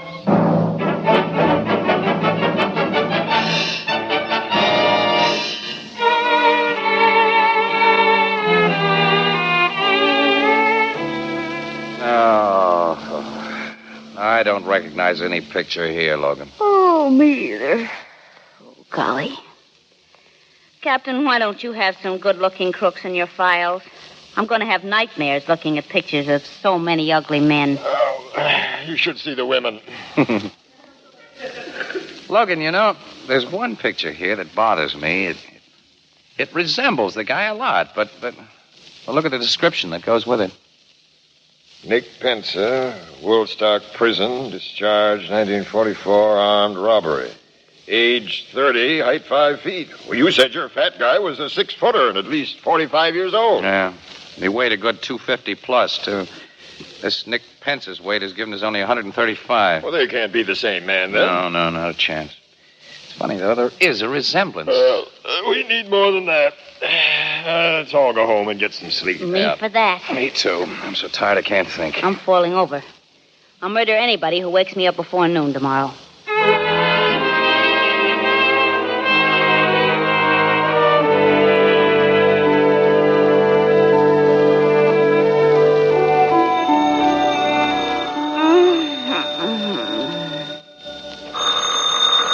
Oh, no, thank you. No, thanks. Oh. Hello. Morning, Annie. Who's this? Wake up, kid. It's Casey. Casey? Oh, Casey. Yeah, Casey, you remember me, don't you? Yes, I do, and it's only 9 o'clock, and what is the big idea? Annie, look. I think I know where to look for that fat guy. You do? I certainly do. The old bean wasn't working last night. But when I woke up a few minutes ago, I had it. The strong resemblance between that young half-pint crook, Nick Pensa, and our big, fat, 45-year-old guy can't be just coincidental, Annie. They must be relatives, maybe brothers. Mm-hmm, go Well, on. I've looked in the phone book and found only one Pensa listed, John Pensa, contractor, who lives and does business out on Dudley Road. I thought you might like to drive out there with me and see what John Pensa looks like. Why don't you have the cops go out and look at him? Annie, you're not awake yet. Only you and I can identify that fat guy. Besides, if you and I find him, Annie, we get an exclusive. The cops are in on it. Every paper in town will have Well, I'm awake now, all right. Where'll I meet you? I'll be outside your door with a car in 15 minutes. Casey, I've got to dress. We'll make it a half an hour then. We'll make it a full hour, and no sooner. Well, what are you going to dress, yourself or a Christmas tree? Listen, Annie, I can bathe, shave, and get into my clothes in 10 minutes. I put on underwear. Goodbye.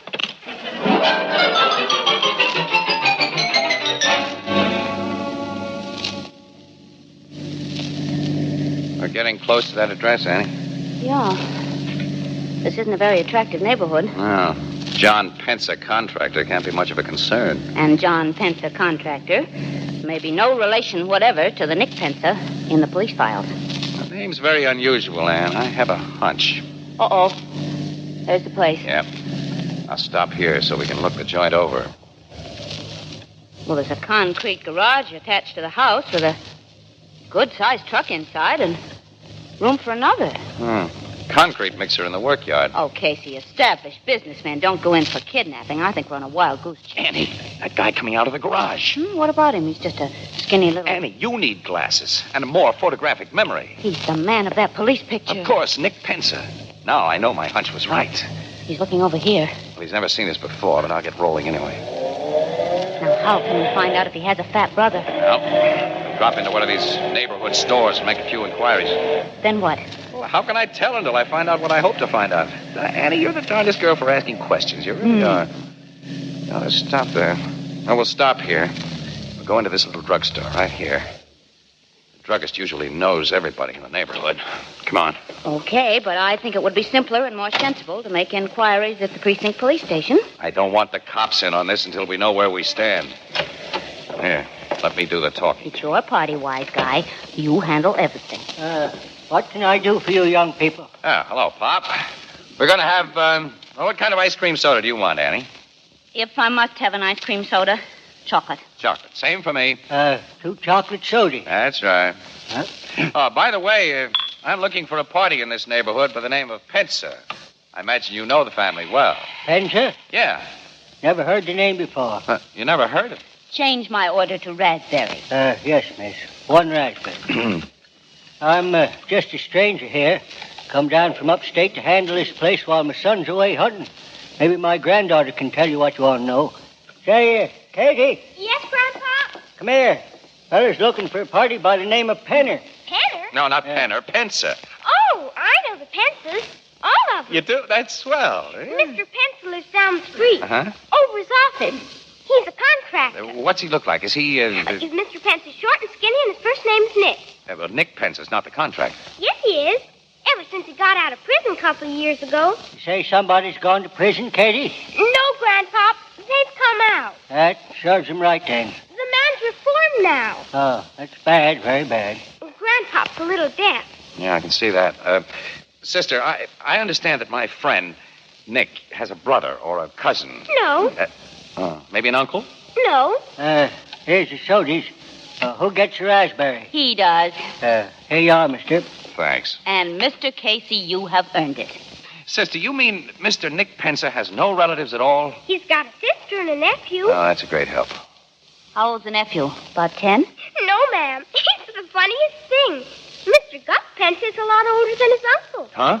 Mr. Gus is Mr. Nick's partner, I think. And he comes in here all the time. What does Mr. Gus Pencer look like?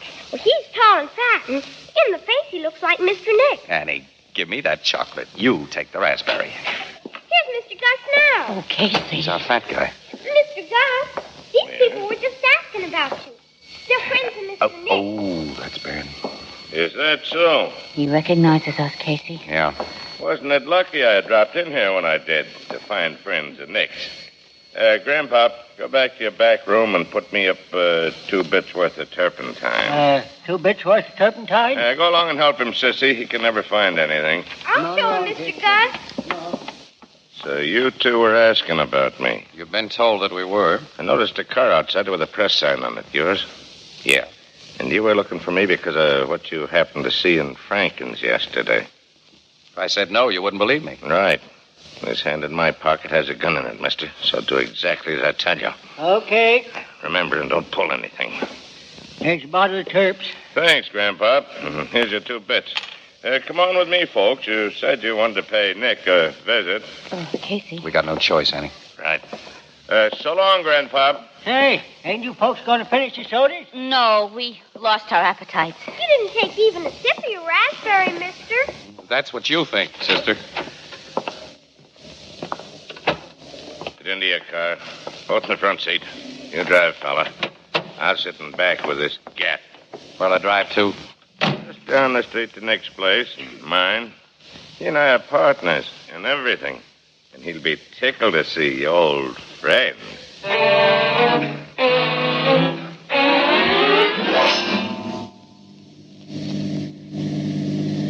Turn into the workyard and park in our garage. And next to the truck there. Okay.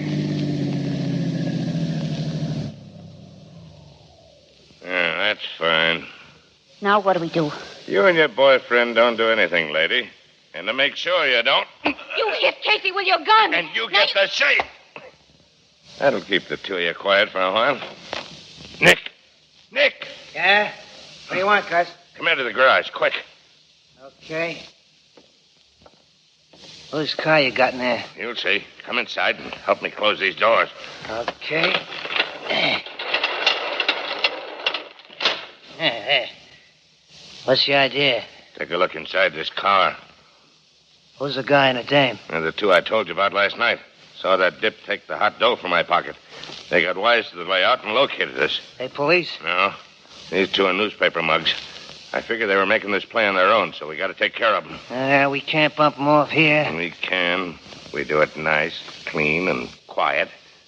Get those big spools of adhesive tape from the house. What are you going to do? You'll see. Get that tape.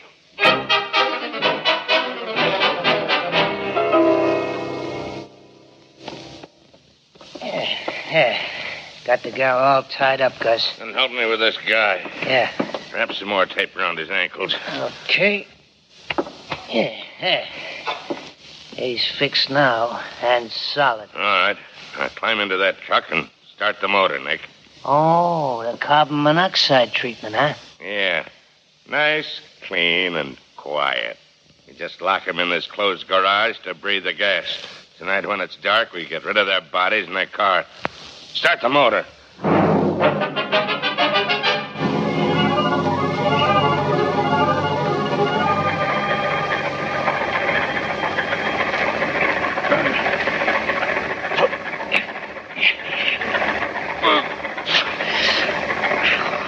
Ann, I worked the tape off my mouth against that fender. Nod your head if you're okay, kid. Good. I'm going to try to pull the adhesive tape off your wrists with my teeth. I'm getting lightheaded. Gas is beginning to work. I got the tape. Now pull and turn your wrists. Pull more, Annie. There, that did it. Your hands are free. Pull the tape off your mouth now. Okay. Casey, the gas. Keep your head down low, kid. Try to hold on. I will. Pull this tape off my hands. You better let me free my ankles first so I can get to that truck and shut off the motor. No. Free my hands. Those two guys may be just outside where they can hear. Yeah, but if it keeps on running, we'll... If it doesn't keep on running, we'll have no second chance like this. Free my hands. All right. I've got the end loose. Pull now. There, does it. Now, unwind your ankles while I get this stuff off of mine. What good will it do us? We can't get out of here. We'll get out. Don't breathe, Titi. This Get out. garage is solid concrete. And I heard them lock those heavy doors when they went out. So... There, I've got my ankles free. Now, hang on, kid. I'm picking you up. What are you going to do? I'm putting you in this truck. This truck? Why? It's taking us out of here. Keep your head down. Okay. I'm driving through those doors. Oh, Casey, we're through. It's pure air. Wait a minute, look. Also, those two Pensa guys, they heard us. Listen, they have guns, too. Step on the gas, Casey. Drive past them. Let's get away. I can't. You can. What's the matter? Stall the motor. Duck, they're shooting. Oh, why are they running away? They're getting into that car. They're going to try to get away. If I can only get this motor started again. That did it. Now, come on. Casey, don't drive toward their car. They'll I'm start driving shooting. into their car.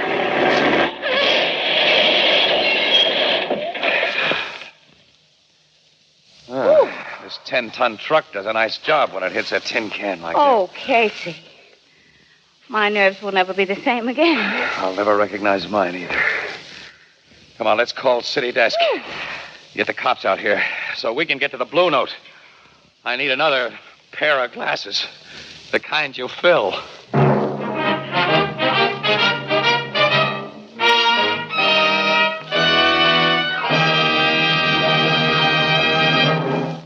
Recently, in a big eastern city, a group of trained men and women called on thousands of housewives and asked this simple question. What kind of container do you prefer for the foods you buy? An overwhelming majority of housewives said they preferred to buy food packed in glass. Among them were a great many mothers of small children. And by a ratio of more than 8-to-1, these mothers said they insisted on prepared baby foods packed in glass. They gave many reasons, as you might expect. But here are the 3 reasons mentioned most frequently. First, glass lets you see what you buy before you buy it. Second, you can heat, serve, and store leftover portions of prepared baby food in the same glass container. And third, these young mothers agreed that sterilized glass containers are cleaner and more sanitary. You can buy an increasing number of the better brands of food packed in glass.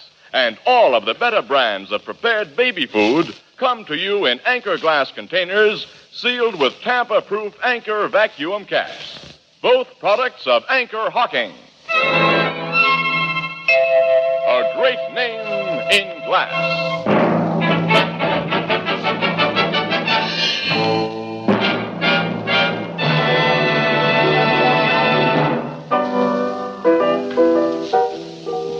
You didn't kill them 2 kidnappers when you threw that truck at them, Casey? No, Ethelbert, no. The cops pulled them out of the wreckage in fairly good shape, considering. They'll be able to walk to the chair. How about the ransom money? Did the cops find it? Yeah. Gus, the fat guy, confessed the Walters kidnapping and told where he and Nick had hidden the dough.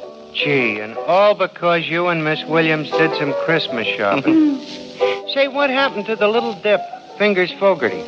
Well, in trying to clear himself of the kidnap and murder charge, Ethelbert, Fingers made so many admissions about his own specialty that the cops can keep him in jail until 1999. Gee, 1999, huh? Good heavens, Casey. What's that coming in the door? What on earth? What do you say, mister? That's the biggest tree I got on the wagon, okay? Yeah, Yeah, now that's what I call a real Christmas tree. Ethel, but what are you going to do with such a big tree? Well, you couldn't get a little tree in that big room.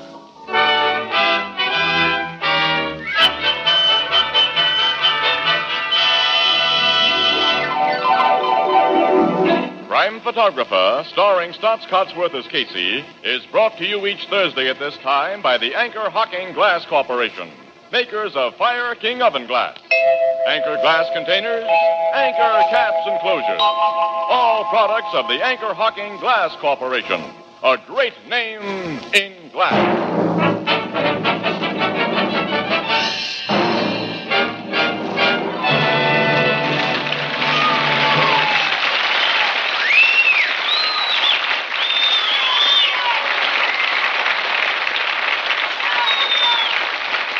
Crime Photographer, directed by John Dietz, is written by Alonzo Dean Cole and is based on the fictional character of Casey, created by George Harmon Cox. The original music is by Archie Blyer, and the program features Miss Leslie Woods as Anne and John Gibson as Ethelbert. Herman Chittison is the Blue Note pianist. Thursday night on CBS is the biggest show in town, so stay tuned for exciting dramatizations on Reader's Digest Radio Edition, which follows immediately over most of these stations. Now, for our sponsor, the Anchor Hocking Glass Corporation, and all of us on the show, this is Tony Marvin wishing every one of you a joyful and happy holiday at this Christmas time.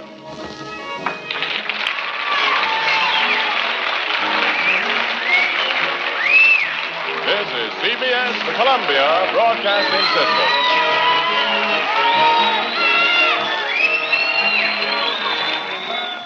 From 77 years ago, December 19th, 1946, Casey, Crime Photographer.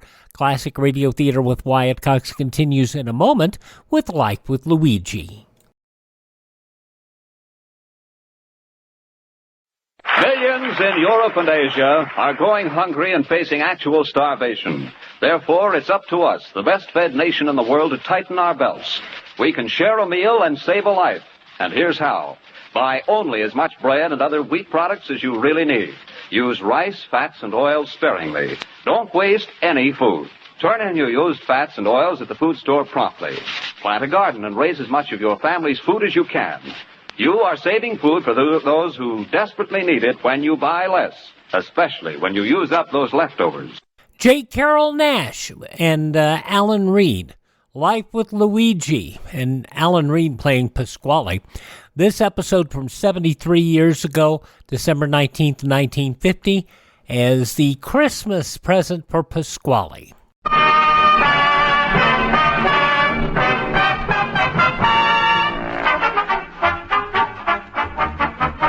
The makers of Wrigley Spearmint Chewing Gum invite you to enjoy life. Life with Luigi, a comedy show created by Cy Howard and starring that celebrated actor, Mr. J. Carrol Naish, with Alan Reed as Pasquale.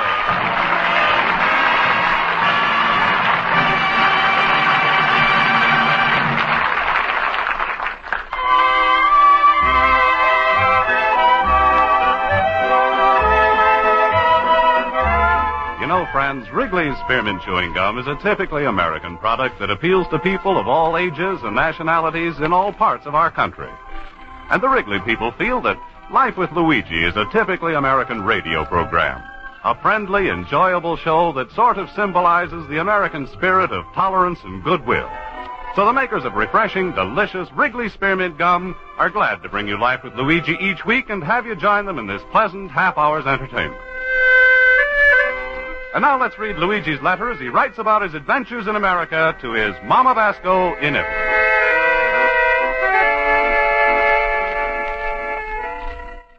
Dear Mamma Mia.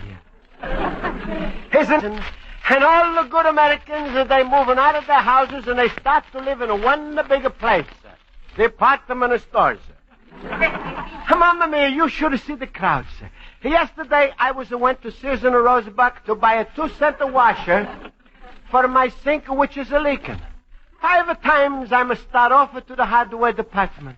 And 5 times the crowd is pushing me back to the ladies' house coats. But finally, I'm coming home with a 2 cents washer for the sink, for which the clerk is a gift wrapped, tied with a pink ribbon and a stamped down up and up before Christmas. Well, does it turn out nice anyway? This Christmas, even my sink is going to be surprised with a present. Mamma mia, yesterday I sent to you your Christmas present. A bread toaster. This is a wonderful American invention, but it's the one thing I want to warn you about. Don't try to stuff the whole bread in at one time. Put in just one slice of bread and don't do nothing until you see the smoke come out. Then you take out the bread, scrape off the black part and eat. This is a taste almost as good as a plain bread that's stale. But at Christmas time, everybody has got a list with their friends' names on it. I'm going to get mine too. Everybody's name is on it, except my countryman Pasquale, because for him I'm going to get something extra special. All year long, I'm going to put away $1 a week into my bank's Christmas fund until now I'm going to get $50. Just for this big surprise for Pasquale. It's a wonderful surprise. And it's such a big secret, I'm hate even to tell it myself. But to you, I'm going to tell them, Mamma Mia. You see, everybody is a get to somebody they got... Oh, wait, the Pasquale's are coming in my store now. I'm going to write to you later. Luigi, my friend. Hello, Luigi. Hello. Hello, Pasquale. Merry Christmas. And a Merry Christmas to you, too, little banana nose. Luigi, I know you're short of money, so don't get me nothing you can't pay out in the 12 easy installments. All right, Pasquale. Pasquale, you finished with your Christmas shopping yet? Luigi, how would you like to see television every night the next year? No, Pasquale, you shouldn't. Don't worry, I didn't. Huh? Luigi, I'm only teasing. I'm going to buy you a big, beautiful television set. Oh, Pasquale, how wonderful. And I'm not going to get you just a plain little 10-inch screen. No, this is going to have a big 20-inch screen. It's going to keep out all the flies. Thank you, Pasquale. Also, this set is going to have a 100-foot electric cord. Yeah, but Pasquale, I'm got a little room. I don't need a 100-foot electric cord to reach the socket. I forgot to tell you something, little cabbage puss. You're going to plug the cord into your store, but the television set is going to play in my daughter Rosa's room. Pasquale, you mean every time I'm going to watch my television set, I'm going to do it with your daughter? That's right, you lucky pups, you. Pasquale, if you don't mind, I'm rather listen to my radio. That's the matter. Don't you think it's enough to see on the television? Yeah, sure, Pasquale, but with your daughter Rosa in the room, who's going to be able to see it? Oh, Luigi, will you stop with a fat talk? So what if my Rosa is weigh 250 pounds? It's not so big. It's all the way you look at it. Pasquale, if you don't mind, I'm rather not to look. Luigi, why don't you think about it? Be fair. Remember, there's two sides to everything. Two sides? Rosa's got more sides than a 4-way cold tablet. Oh, Luigi, you're making me so mad. Reminding me after you give me my Christmas present, I should have never spoken to you again. All right, Pasquale.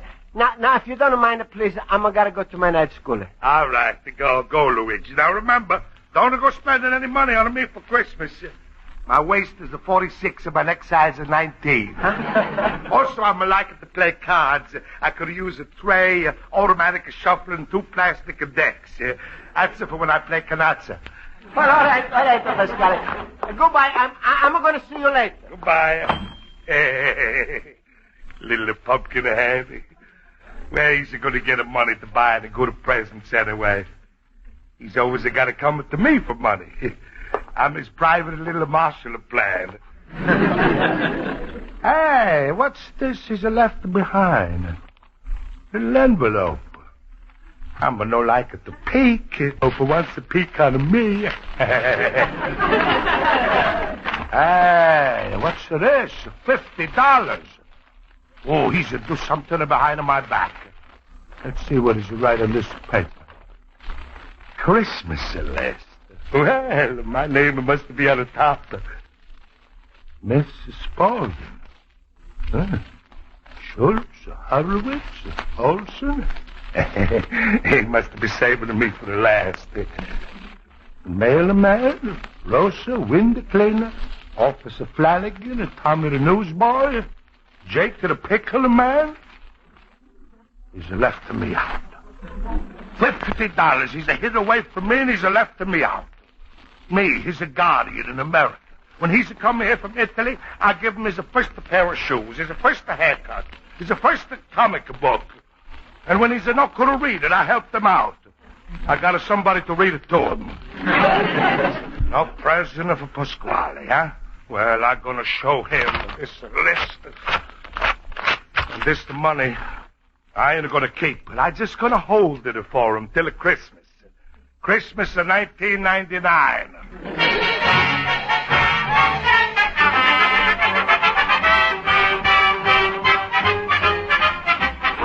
All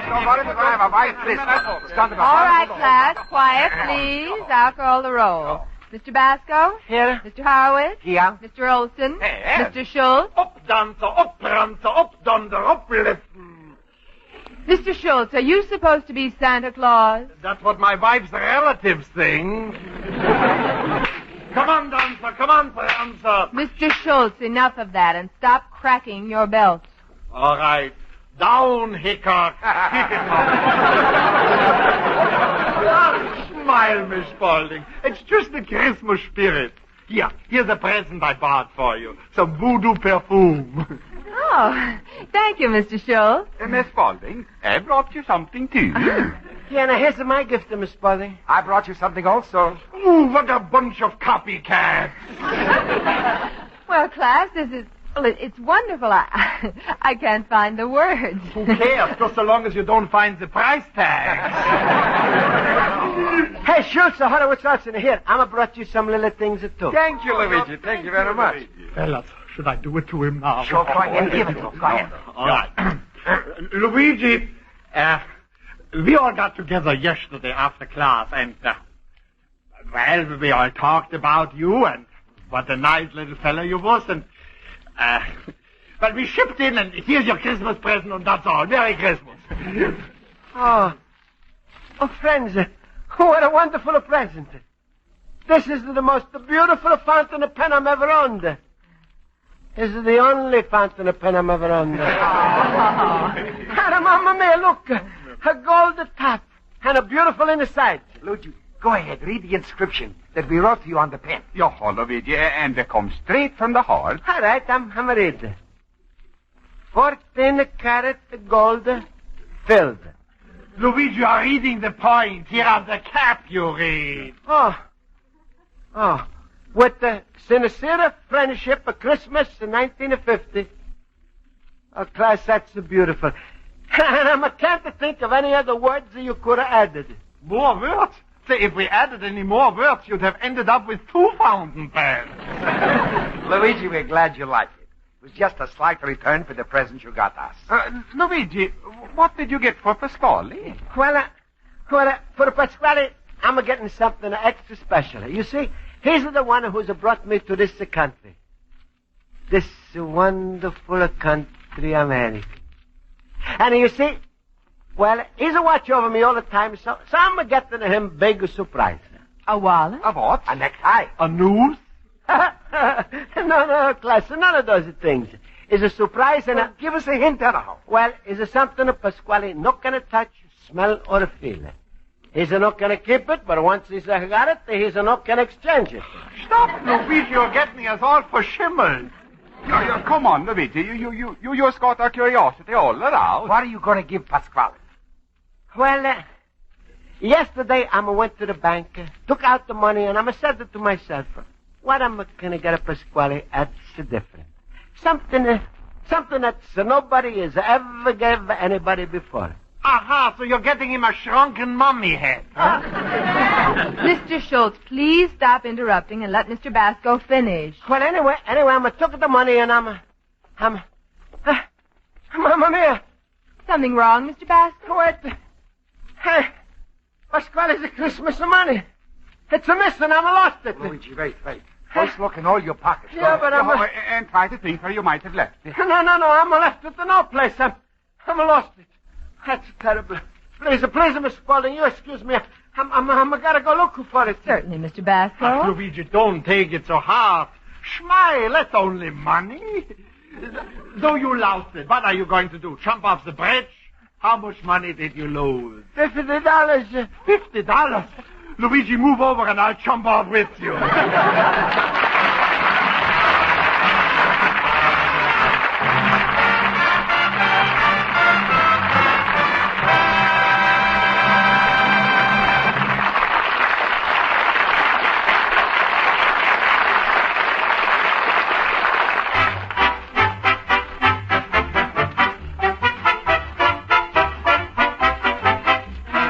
Before we return to Life with Luigi, here's a suggestion that'll add to your family's Christmas fun and enjoyment. While you're doing the rest of your Christmas shopping, include some packages or a box of healthful, delicious Wrigley Spearmint chewing gum. Hang a few glistening packages of Wrigley Spearmint on your tree. They're white, red, and green, and they'll give your tree an added attractive touch of holiday color and cheer. Slip a few packages of Wrigley Spearmint into Christmas stockings, too. They'll delight the children. And Wrigley Spearmint is a wholesome, refreshing treat for your family to enjoy after those big holiday meals. So for extra holiday enjoyment that costs very little, remember to get a supply of Wrigley's Spearmint Chewing Gum. And now let's turn to page 2 of Luigi Basco's letter to his mother-in-it.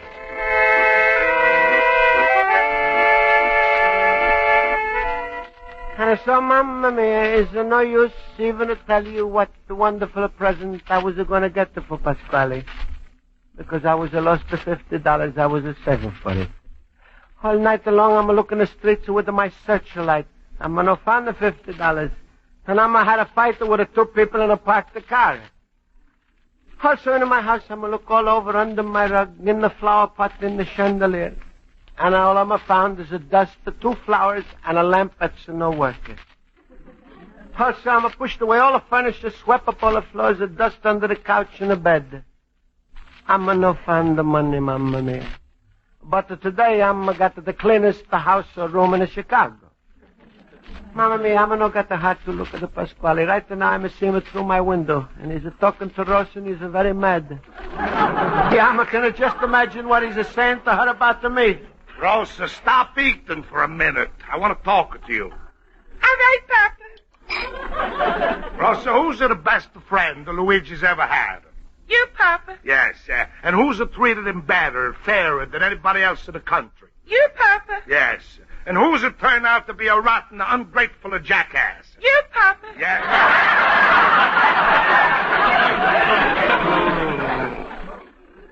But this, I send you to school. Can't you say nothing but you, Papa?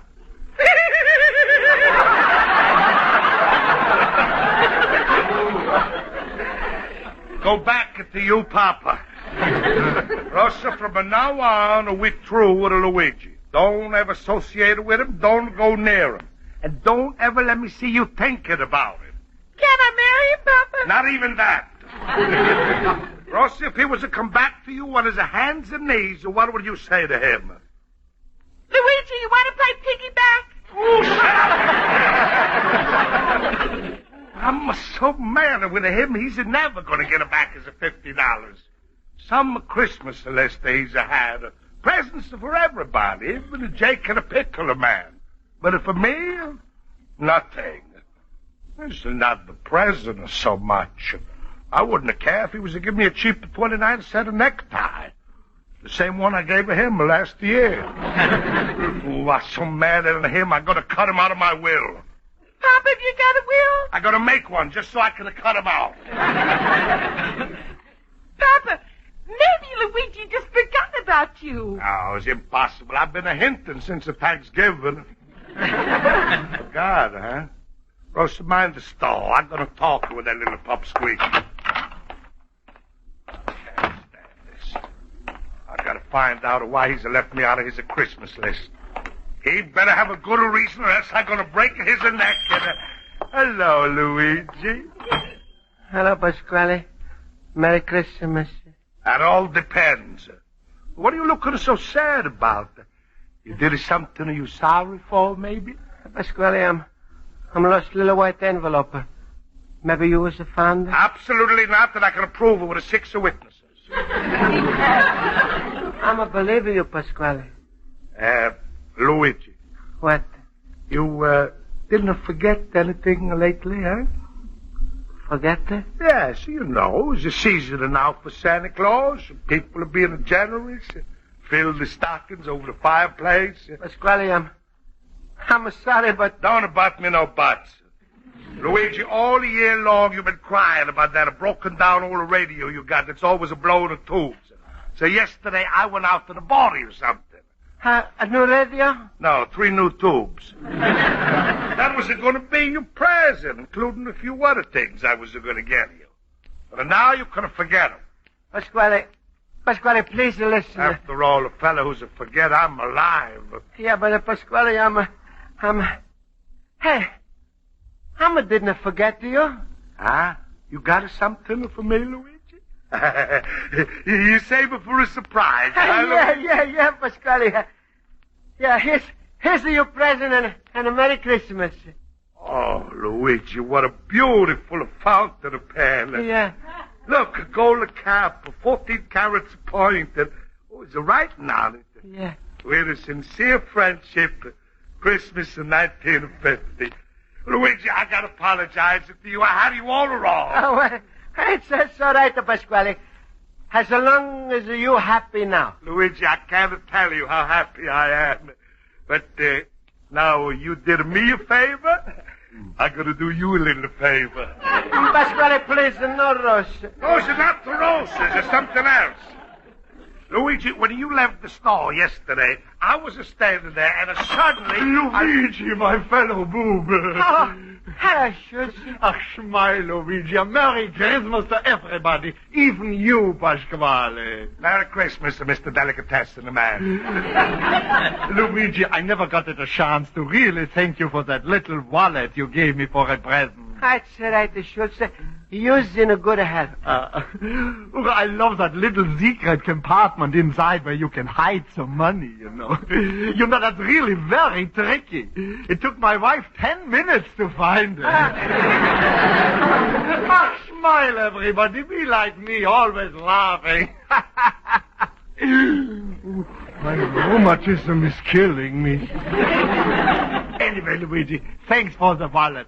It's too bad that you didn't find your money. Yeah, Schultz, I want to talk to you. No, just a second, Luigi. Pasquale, it's too bad that Luigi couldn't get your present this year. No. What are you talking about? Luigi would never forget his best of friends. No, sure. Pasquale, I was... Schultz, Luigi is giving this for me. That's a very expensive present. Himmelin, that's the very same fountain pen the class gave you, Luigi. What?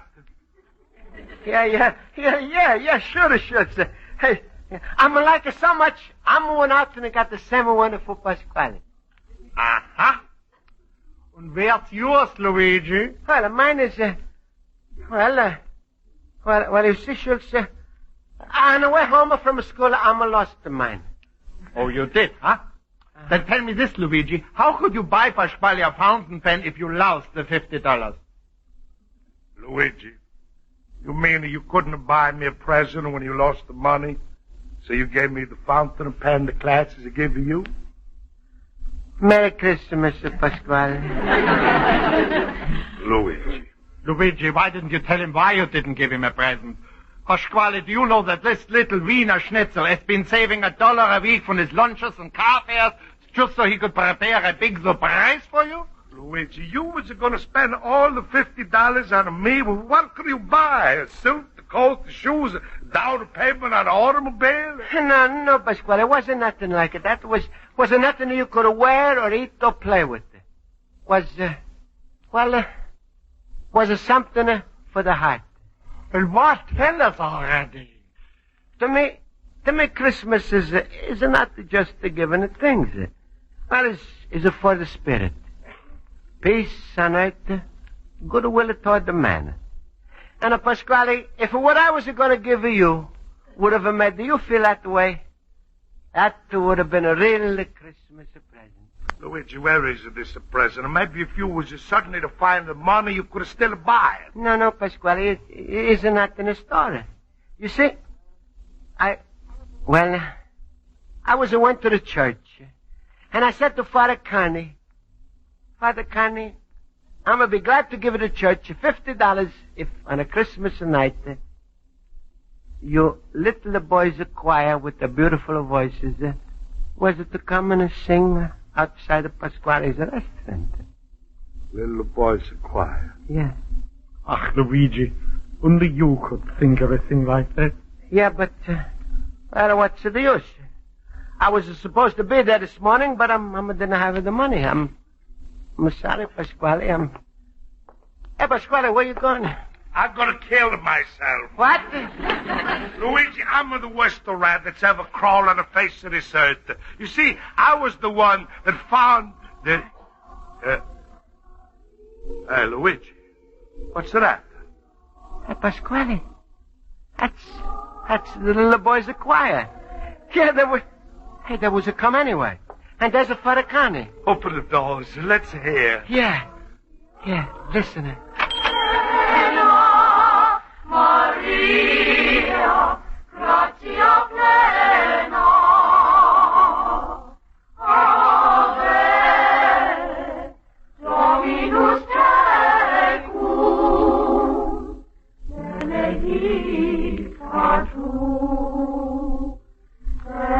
benedicta tu in mulieribus, et benedictus,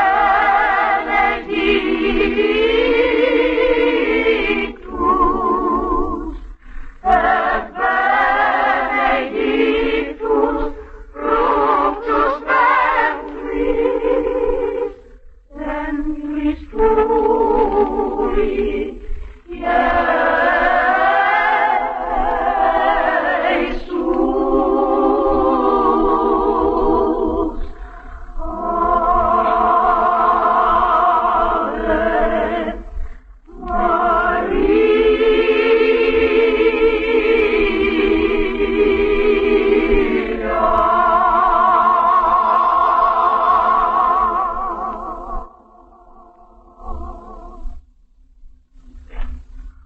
Father Carney, that was beautiful.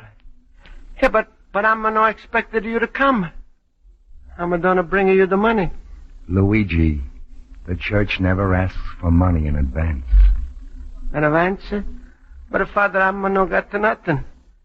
You see, I was lost. Luigi, look, under the table. What the? Envelope. Hey, it's looking like my envelope. Wait a minute. I'm going to look inside. Yeah, there's the money inside. Yeah, my money. 10, 20, 30, 40, 50, 60, 70, 80, 90, 100. You see, Luigi, you found your money after all. Yeah, but Father, how is it possible? It was only 50 in the envelope, and there's 100. Luigi, it's Christmas time.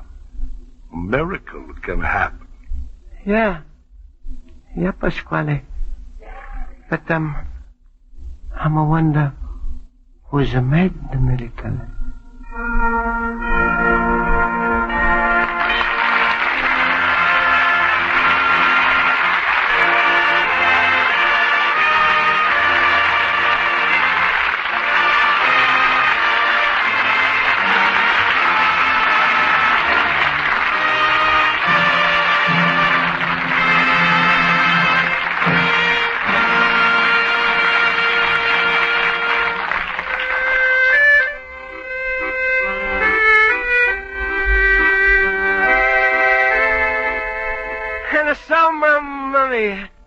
And Pasquale has got his Christmas present after all.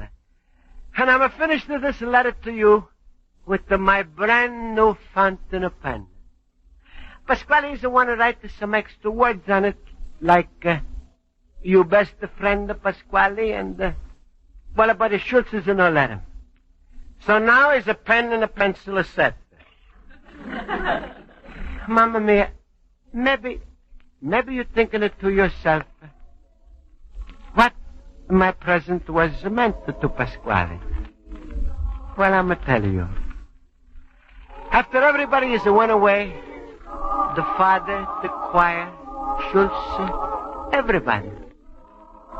I'm looked at the empty envelope and I'm said it to Pasquale. Pasquale, you made the miracle. And Pasquale has said it to me. No, Luigi, you did it. It's to take a miracle to make a miracle. Merry Christmas, Mamma Mia.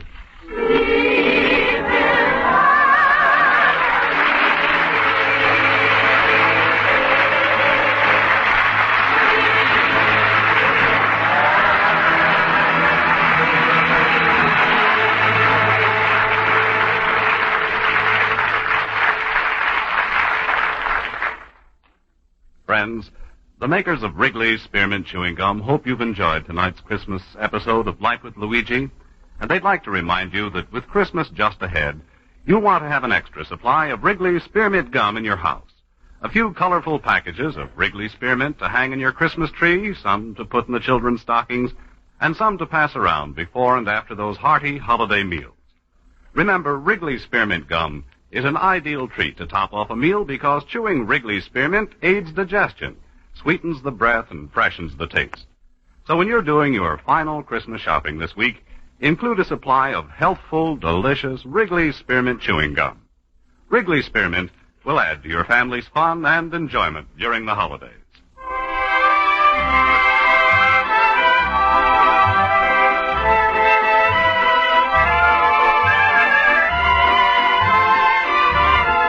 The makers of Wrigley's Spearmint Chewing Gum invite you to listen next week at this time when Luigi Basco writes another letter to his Mama Basco in Italy. Life with Luigi is a Cy Howard production and is directed by Mr. Howard. Mac Benoff writes the script with Lou Dermott. J. Carrol Naish is starred as Luigi Basco with Alan Reed as Pasquale, Jody Gilbert as Rosa, Hans Conried as Schultz, Mary Shipp as Miss Spaulding, Joe Forte as Horowitz, and Ken Peters as Olson. And featuring the Robert Mitchell Choir Boy. Music is under the direction of Lud Glusser. Bob Stevenson speaking. This is CBS, the Columbia Broadcasting System.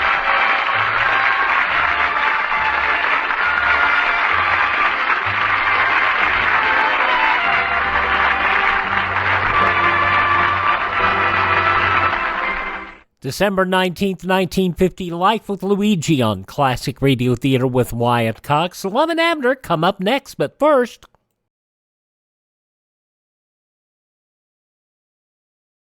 There's a price tag on almost everything. Whether you drive a shiny new 1952 model or a pre-war jalopy, you had to pay the price. And when you're driving that car, remember that speed also has its price. The price tag on speed violations last year was 15,000 killed and 500,000 injured. This year, thousands of lives can be saved if you and millions of other motorists come to the sober realization that speed is the biggest killer on the highways and resolve to slow down before you or someone else pays the price that must be paid for it. You can do your part by keeping within speed limits. At all times, drive as though your life depends on it. It does. Before we dash out of here, we want to tell you on Wednesday's show, we will have Harold Perry, not only as the Great Gildersleeve, but as Honest Harold the Homemaker. We'll also have an episode of Gunsmoke, My Friend Irma, and Fibber McGee and Molly. That's all tomorrow. But right now, Lum and Abner, an episode from 82 years ago, December 19th, 1941. The makers of Alka-Seltzer bring you Lum and Abner.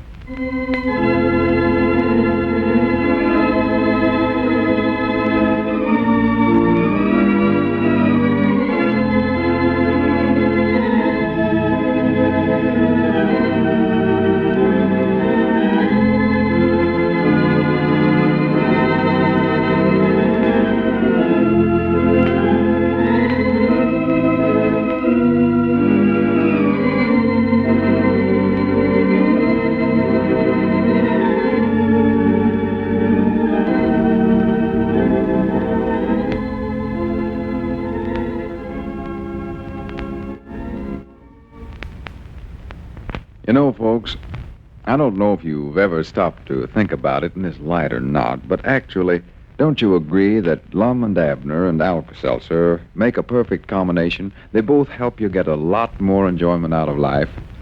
Listening to Lum and Abner's homespun humor and fun is a sure cure for the blues. And Alka-Seltzer, what can it do for you? Well, let's just suppose that you're going out tonight or some night soon with your friends. Now, you know you shouldn't overdo it, but you may get so busy having that good time that you forget your better judgment. Well, on such occasions, you really welcome the prompt, pleasant relief that Alka-Seltzer offers. For when you take Alka-Seltzer for common after-the-party ills, you feel better fast, thanks to the fast, effective relief it offers. So try it, won't you? If you're going out for the evening, get a package of Alka-Seltzer tablets from your druggist on your way home. You may need the quick-acting relief they offer in the morning.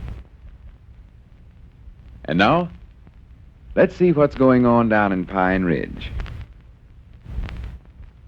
Well, the locket that Lum baked in the loaf of bread intended for Miss Fredericks is causing no end of trouble. Gussie Hogan, who found the locket, thought Lum had intended it for her and has taken it as a token of his affection.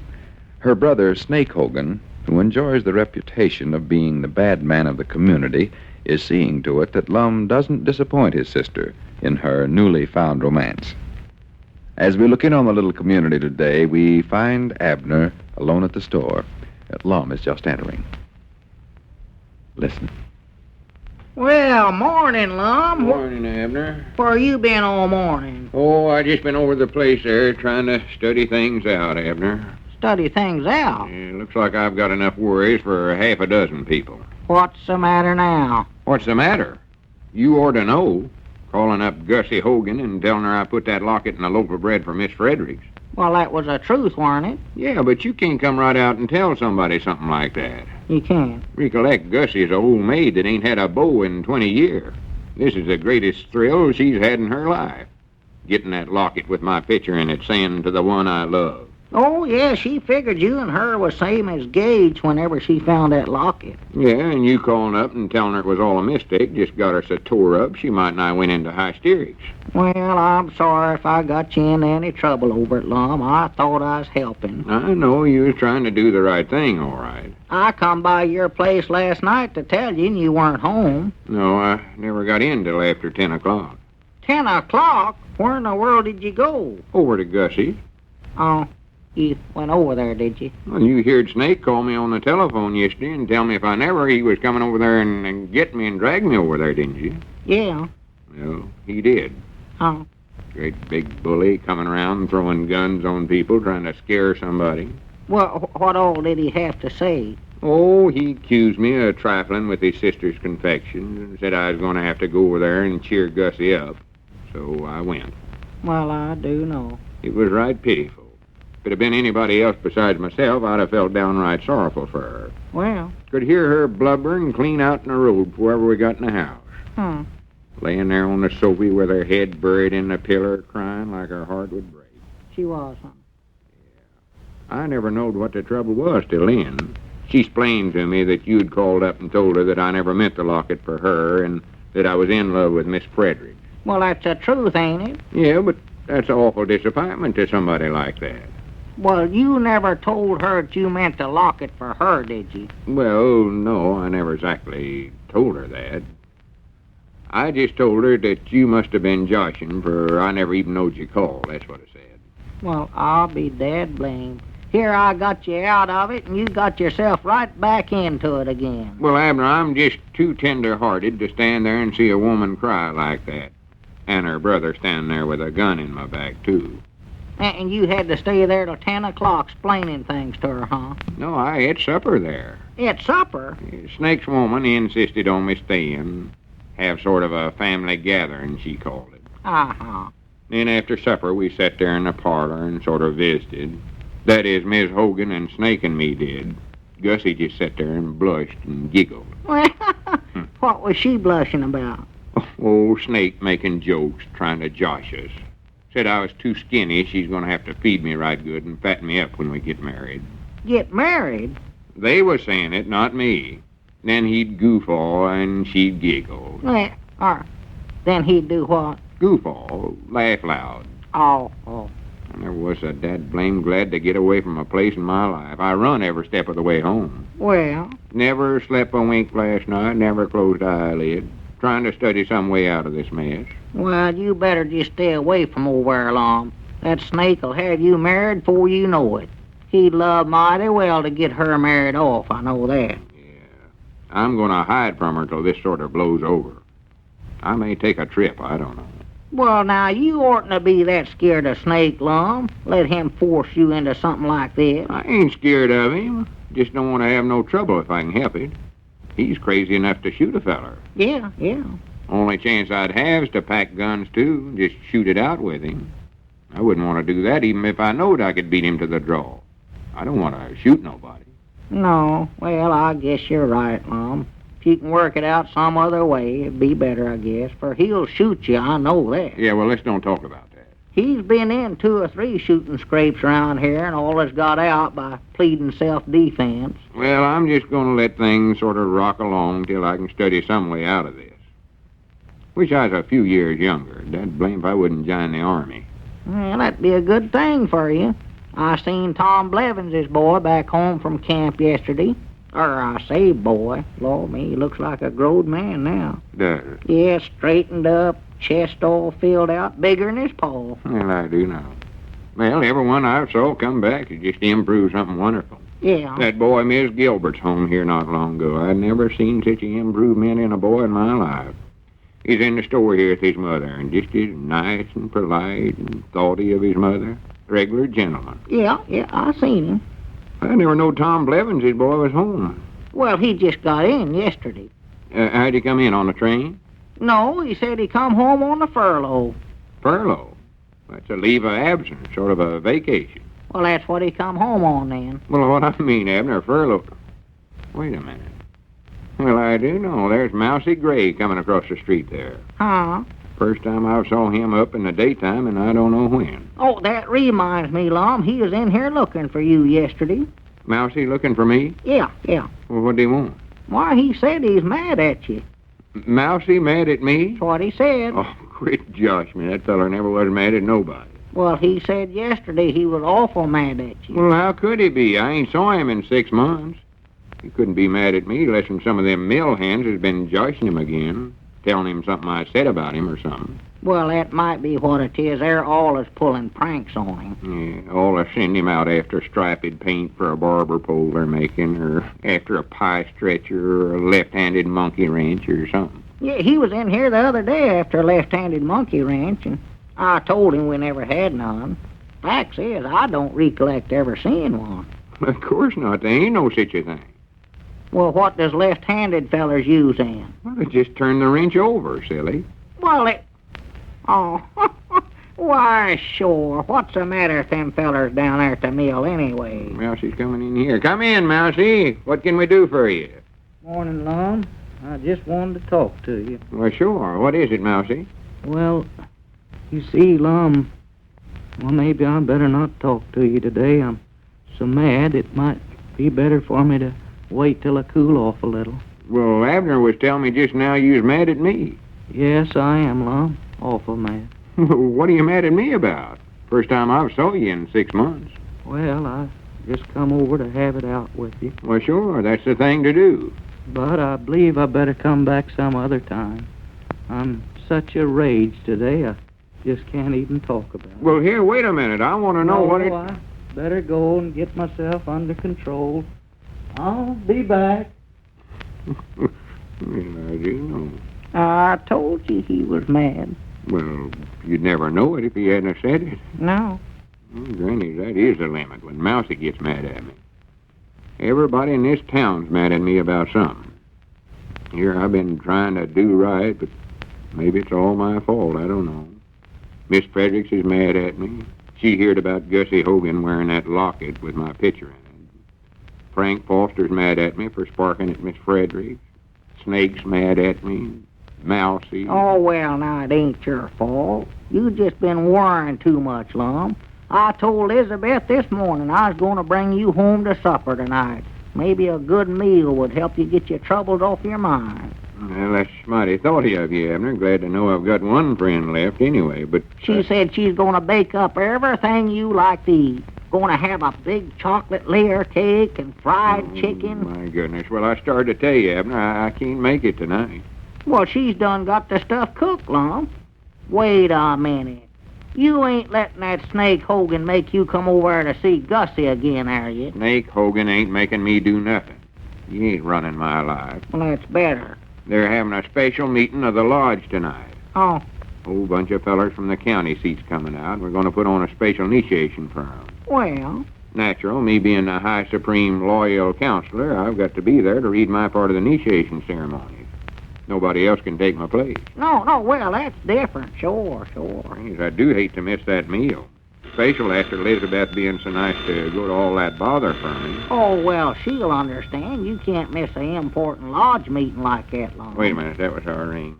I'll get it. If it's Elizabeth, why, you just explain to her why you can't come. She'll understand. Hello?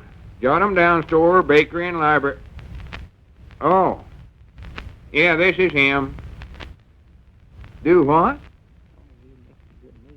Oh, well, I can't tonight. Why, I've got a special lodge meeting I've got to... Yeah, but this is a special meeting I've got to attend. There's some fellers coming out here from... Uh-huh. Yeah, but... Uh-huh. Well, yeah. All right, Snake, I'll be there. All right. It's 7 o'clock sharp. All right, Snake. Well, you don't have to threaten me. I'll be there. Goodbye. What's the matter, Lum? Why, I decided to take supper over to Hogan's tonight. Gussie's cooking a meal for me. Well, my guess is that if Lum gives out any more lockets, he'll be more sure who gets them. And while we're on that subject of being sure, are you sure that you're getting your full daily quota of vitamins A and D?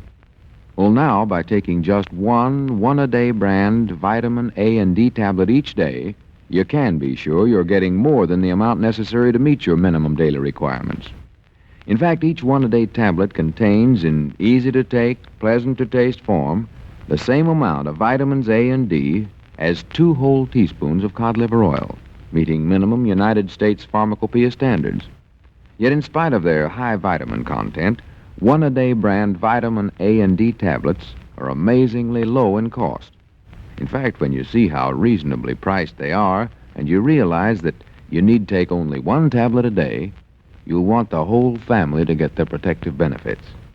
So ask your druggist for one-a-day brand vitamin A and D tablets right away and start taking 1 tablet each day. Then you'll be sure you're getting ample vitamins A and D, and at a price you can easily afford. Say, you better take home a package of Alka-Seltzer tablets, too,